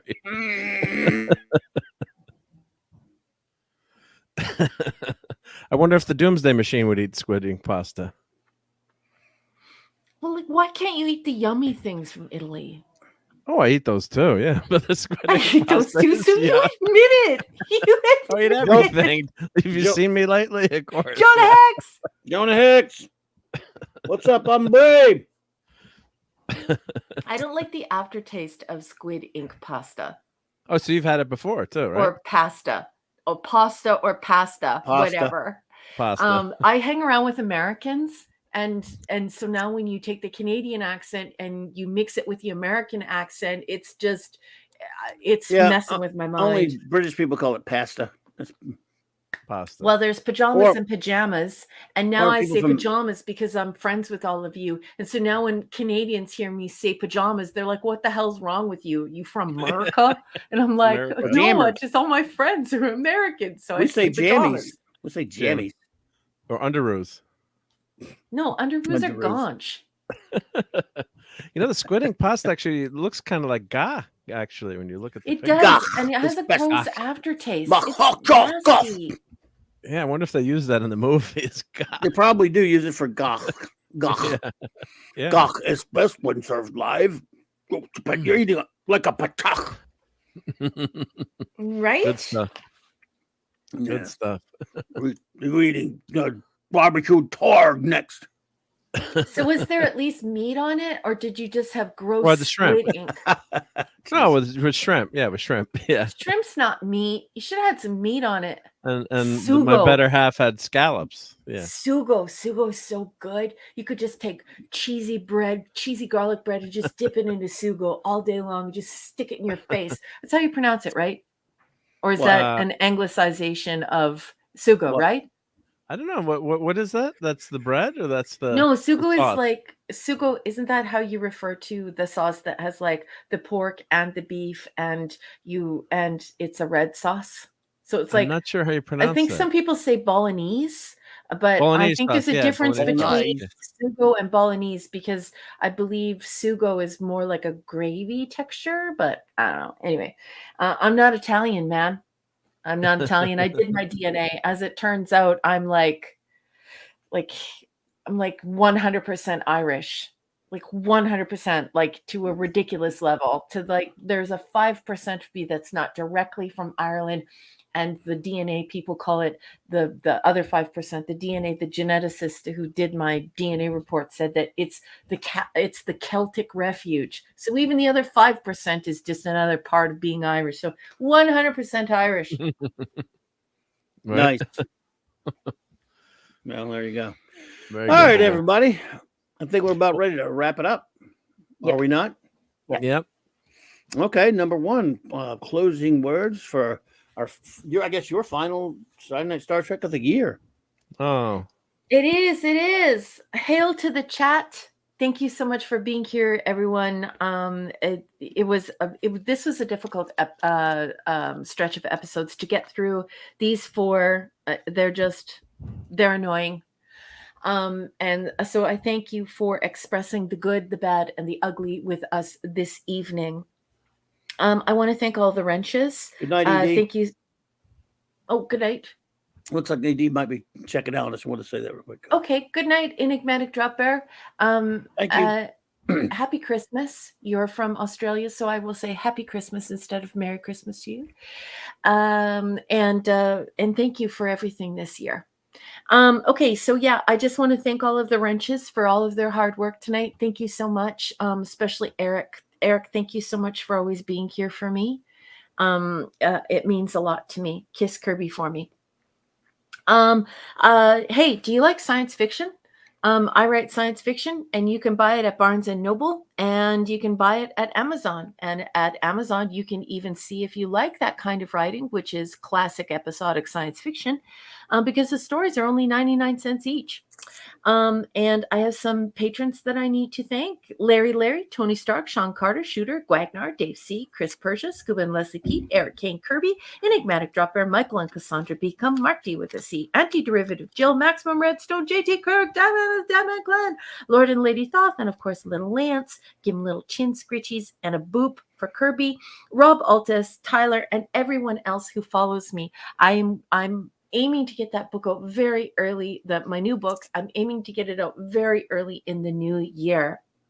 I want to thank all of the lurkers, all of the folks who show up here and don't talk in the chat, and that's okay. I'm an introvert. I don't like talking in the chat either. So thank you for lurking here, and thank you for caring about us and just being a part of Clobbering Times and being a part of Saturday Night Star Trek. You are all some pretty marvelous human beings. I also want to give a shout out to everyone who tuned in on X, formerly known as Twitter. I think that is a very cool mechanism that we have now. So, hey, thanks for watching us from Twits. If you like tonight's show, please don't forget to hit the like button, don't forget to hit the sub button, and don't forget to hit the notification bell. It will let you know when Clobby is on air. And he's a subject matter expert. His area of expertise is comic books. He used to own a comic book shop. He's quite brilliant. He's like a walking encyclopedia of comic books. And he's also pretty brilliant when it comes to pop culture as well. So if you would like, here's an invitation to become a member here. And membership has its privileges. You can have a one-on-one with Clobby because he does member streams. And we also have a whole bunch of custom goofy emojis that have been suggested by other members. And then I make them here. And they're a lot of fun to use. It's sort of like a big inside joke. Other than that, I wish you all a very Merry Christmas and a happy, happy New Year. I will also be sending those tidings to you on Thursday night, because I think that will be my last podcast before I go into holiday mode. I want to thank Mark D with a C for being such a great friend, for always working behind the scenes and just being a heck of a great guy. Mark, I love you like a brother. Thanks for sending the messages to me on the walkie-talkie and that chart as I was investigating illustrated classics at the various comic book stores. I think I went to like 6 or 7 comic book stores, and you were in my pocket the whole time. Wow. And I just want to say, I hope you bought some stuff. Thank you. Yep. I did. I can't get one particular comic. I'm going to have to get it from Texas or somewhere else. But anyway, I just want to thank you for being a good friend to me. I really appreciate you very much. And bless you and your beautiful family. But I'll talk to you after, obviously during Christmas time. But I just wanted to say it open on air. Hey folks, do you follow Mark? You probably should. You want to know why? He makes beautiful things. He's a maker. And he made a baby doomsday machine that you can hang on your Christmas tree. You could also probably turn it into a keychain. It's a pretty cool thing. And he also made like a desk size one. And anyways, it's just really good work. And he's just really kind and talented. And it's nice to reward a maker, especially somebody who makes things that the toy companies and the people who own the rights to these things, they're not making the cool stuff for us anymore.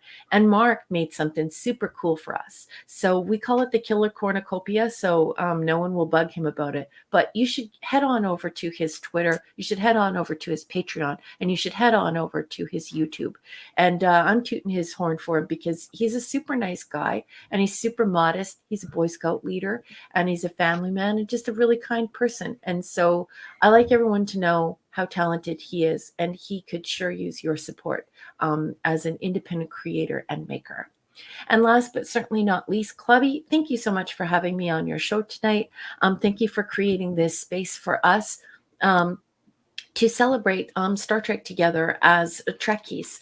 It is always cool to be invited here, and I thank you for that. And I'll see you on the other side. And I think that's about it. Thank you, everyone. Good night. Merry Christmas. Thank you so much, number one. I love you. You forgot one thing you forgot to say about me, though. Is because you're a dumbass.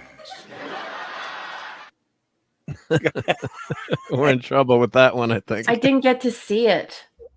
No, never mind. Really? You didn't see it? Yeah. I don't know why, but A delay? that's there's I don't know why there's a delay, but yeah, it puts me into a delay mode where I'm about 4 to 6 seconds behind you, sometimes more, sometimes as many as 8 seconds. Mm-hmm. Damn. Oh well. Well, Clobbering Time was saying something he shouldn't have said about himself, but yeah. Oh, did he put up the clip of the dumbasses? Yeah. No, I put this one up. Is because you're a dumbass. I can't get enough of it. Sorry.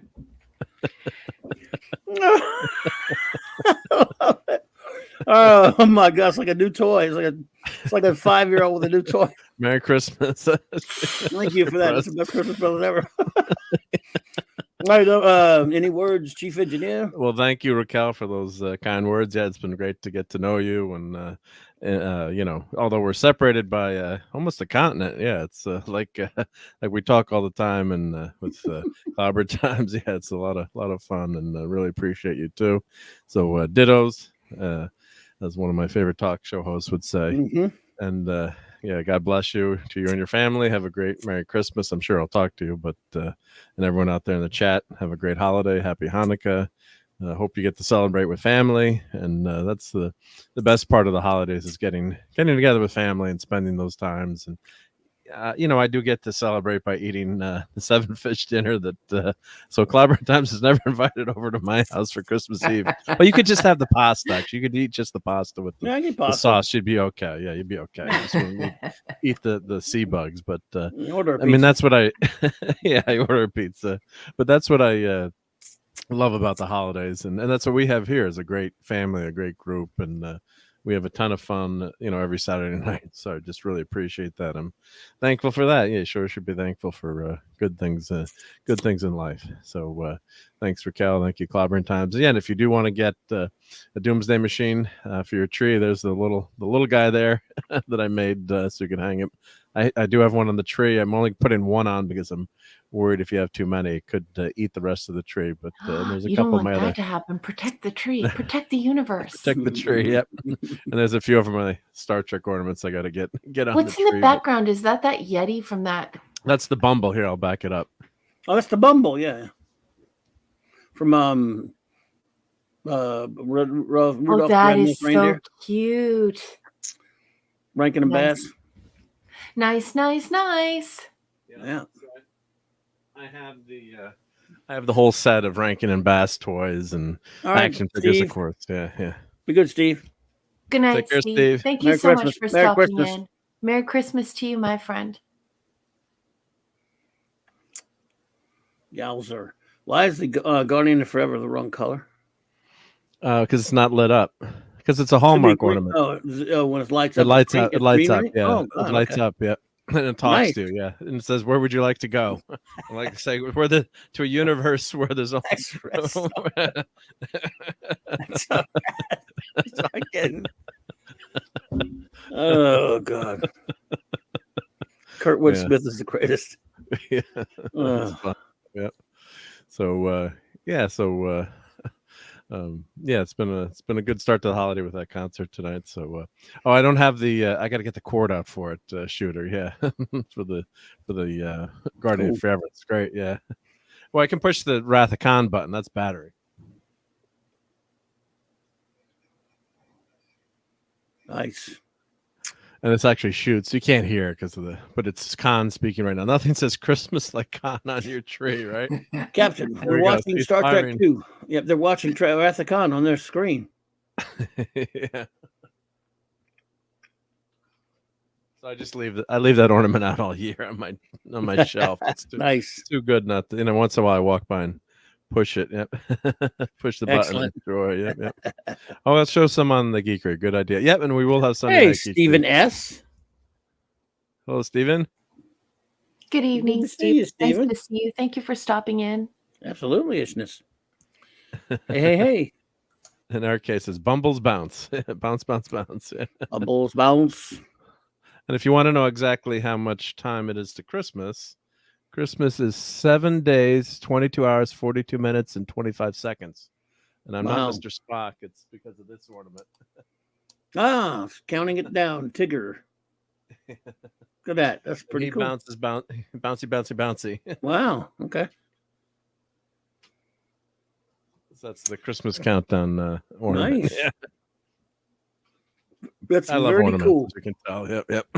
Yep. All right. Yep. Well. But thank you. Yep. Thank you for that. I'm glad you popped in, Duder. Did you plug everything? I plugged everything. Yep. But we will have Sunday Night Geekery, and then over on Christmas Eve. I don't know what we're going to do. We might do. I'm going to try to do watch parties during the week for the holidays, but I'm not sure if I'm back Christmas Eve, not too late. I'll maybe do another watch party. And Retro Nerd Girl hasn't seen the Charlie Brown Christmas, so I was on her show on Friday talking I didn't Christmas. get to hear the music. show yesterday. You had a good show there. That's cool. Yeah, it was great. It was great hanging out. Oh with her. man, I was going over. She hadn't seen Charlie Brown that's Christmas. not acceptable. Did you tell her that's not acceptable? I told her it was not acceptable, so I said I'm doing a watch party. Yeah. Hope you can make it. Yeah, that's cool. I haven't seen that. I haven't seen it in a while. I miss it. I love it. Yeah. Hi, Heidi. Well, thank you. Thank you both for being here. You're both two of the greatest friends anybody could ever have, and I do not deserve you. And you've made this channel so much fun. You have no idea, both of you. Again, you're not even gonna. I can't even convey it, but I'll try. This channel would, when I was doing the old one, I had a lot of fun, and I had it without certain regular friends showing up there and hanging out with me. It wouldn't have been any fun, and I wouldn't have done it. I mean, it was no fun. I'm not doing it. And this same deal, it's if I just been me winging it all the time and had nobody to hang out with and nobody to do this show with, that I could trust, because I trust you two and you're just great friends and it's fun to hang out with you. I genuinely love hanging out with you, whether it's in the backstage or doing the show. It would be nothing. The show wouldn't exist without you two. You two, and I have many other wonderful friends on YouTube that I've made that I love to death and that are amazing and stuff, and many wonderful friends in the chat who come and just love you all. You're all great friends, all of you. But without you two, the show wouldn't need to be a Clobberin at times, because it wouldn't be any fun for me to do by myself, even though I'd still have some cool people hanging in the chat and stuff. It wouldn't be the same. Having, you two are just you are my first officer and chief engineer, and you two are my dear friends. And so I love you both. And I thank you. Thank you so much. I've made two of the greatest friends in my life. I know it's virtual in the sense that we've never actually stepped in the same area code with each other, but that doesn't matter. Hey, well, we might rectify that in the new year.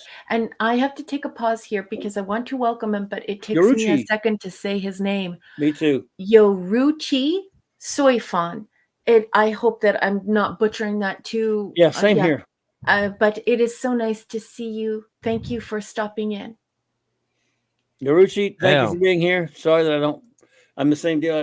Kind of a bit of a trouble pronouncing it, but we really appreciate you and everyone who pops in, and that's why we like to shout them all out. So anyway, you two are the best, and I appreciate you. And all of you in the chat are the greatest, and that's why I at least like to get you all shouted out, which I will do. I will do some show notes really quickly. Tomorrow night we'll be geeking it out at the Geekery on the Great Mark D with the C's channel. If you have not subscribed to his channel, he'll put the link in there, and you can please do so if you have not already. And that's 10 Eastern. And of course, he will probably turn it into eatery. Yeah, probably Christmas eatery. Just showed us some disgusting things he ate last night, probably. But that's okay. I'll give you ample warning. You can hide your eyes. It's Sunday. Monday, of course, with the great J-Man's channel, 7 p.m. Eastern, rather, with more Legion of Superheroes reviews, with our good buddy Sean as well on J-Man's channel. And then I will talk some Christmas comics Monday night and have some fun with that. And then Wednesday night, more Christmas comics and other stuff. Just will be open Wildcard Wednesday night, and looking forward to that. Just to hang out with me and you, hanging out, talking whatever is geeky and Christmassy. And then, of course, Thursday night, it'll be the Clobby's Clubhouse Christmas party with the two greatest folks. If they're able to make it, I don't know if they can make it on Thursday or not, but if they can, they'll be with me. But I'll be here either way, because I never like to tell them until they tell me they can make it. So I don't know if they are, but if you're not busy, both of you, please hang out at the Clubhouse Thursday night. But if you are, I understand. I should be around. Cool. And then I guess after that, it'll be I'll probably do the Fourth World with J-Man and Sean if he's having it that night. That is right before Christmas, so I'm not sure, but I'll be doing some other things. And there will be Saturday Night Star Trek next week. I don't know exactly what we'll be doing, but it'll be Trek, and it'll be Trekishy and Christmassy. And yes, John Lyman, now you're catching on. It's the Legion of Dumbasses. Or Max says the Legion of Super Dumbasses. Absolutely-ishness. And so I cannot wait for that. And I promise when I'm doing that show, I won't tell J-Man this. It's because you're a dumbass. Such a thing. So that's like handing a 5-year-old a loaded, or maybe just a match with some gasoline there. Oh, boy. You're going to have fun with that one. Yes. So, all right. Well, let me shout you guys out really quickly. We'll go fast. Number one, did you want to hang or did you need to run? I have to run, even though I don't want to, but I have to. So I just want to say once again, thank you for the conversation tonight, everyone. You guys were amazing. Thank you for being in the chat and for speaking with us and putting your thoughts and your reviews out there, and for just being great conversationalists. Thank you, one and all. I enjoyed your company immensely. Thank you so much for this evening. Good night, everyone. Good night, Raquel. Good night. Love you, number one. Hopefully I'll talk to you soon. Then thanks a lot.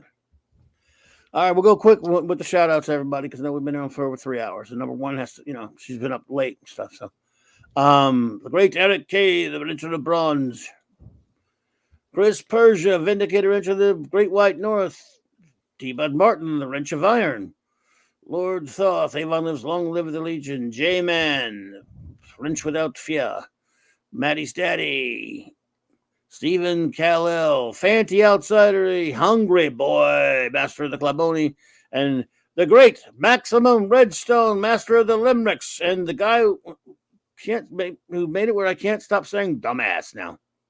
So this one is This one's dedicated to you, Max, because I know you'll like it. Is because you're a dumbass. Greatest thing ever in the history of the universe. Oh, I love it too much. Where are we at? Oh, now I lost where I was. Okay. All right, now for the remainder of the shout outs, my dear friends. Oh, San Lee. Hello there, San Lee. I never know if I'm saying that one right either, but I try. It's good to see you. Welcome to Clobbering Times. Always nice to have you here. Okay, now I'm going to backtrack and do our shout outs. Okay. We'll do them very quickly, my dear friends, because everyone deserves to get shouted out up in you. All right. Shooter FK8C 2005 Hike. West Kegel, Dave G Sound, Picasso, Classic Comics, Dave C, Larry, Raymond Feliciano, Stuart Mitchell, Keela Chow, Ace Cast Iron, my brother, Enigmatic Drop Bear, Lisa, Maximum Redstone. I already shouted you out, but you get another one because you've been very good tonight. It's probably that thing you put in that limerick that I couldn't say, but that's okay. Katie, Mazarus, Sander Hammerslag, Bub Doom 1, Taylor Swift is greater than Disney Star Wars. Truer words never spoken. Captain Infinity and Beyond, the Wordsmith, John Malama, Niradinaxamanda Bear, SP4H, Brogu from my old hometown, Rob Altus, Herc 130, Sandra Feliciano, Parker Luckness, can't lose. D.D. Myers Jr., Anano Moss, Nerd Slap, Sean Carter from Mars, Professor R2, Starships of Greatness, RRT and Z, the lovely Princess Fiona, Sub Commander Tao from watching on Twitter, the Tetrarch of Apathy, Michael Beacom, shout out to Cassandra, my cousin, the great Dave Rayborn, Cuz, Blunt Philly Reviews, Value of Nothing, Victor Fontaine, Lasher, Empress NM, Tobar the Robot, Wolfie 762 Hike, Midnight's Oblivion, DJ Play Nice, Anonymous Gamer, Simply Steve, Lemon Pie, Jonah Hex, Umbre, Stephen S, Yorichi Soifan, and San Lee, and anyone out there lurking or listening on a repeat or a download. I cannot thank you enough. I really do appreciate it. And if any of you have not yet, please like and subscribe. Thank you so much. And we sign off. We'll be back next week with some, but as far as our reviews are done for the year. We'll be returned with the reviews January 6th, Saturday night. But until then, the next 2 Saturdays will be Saturday night Star Trek Open Trek Talk. And, of course, all the regular shows will be happening at all the regular times. Until then, everyone, good night, my dear friends. And if I don't talk to you before then, have a wonderful Merry Christmas.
is because you're a dumbass. Is because you're a dumbass. I just love clobbering time. Is because you're a dumbass.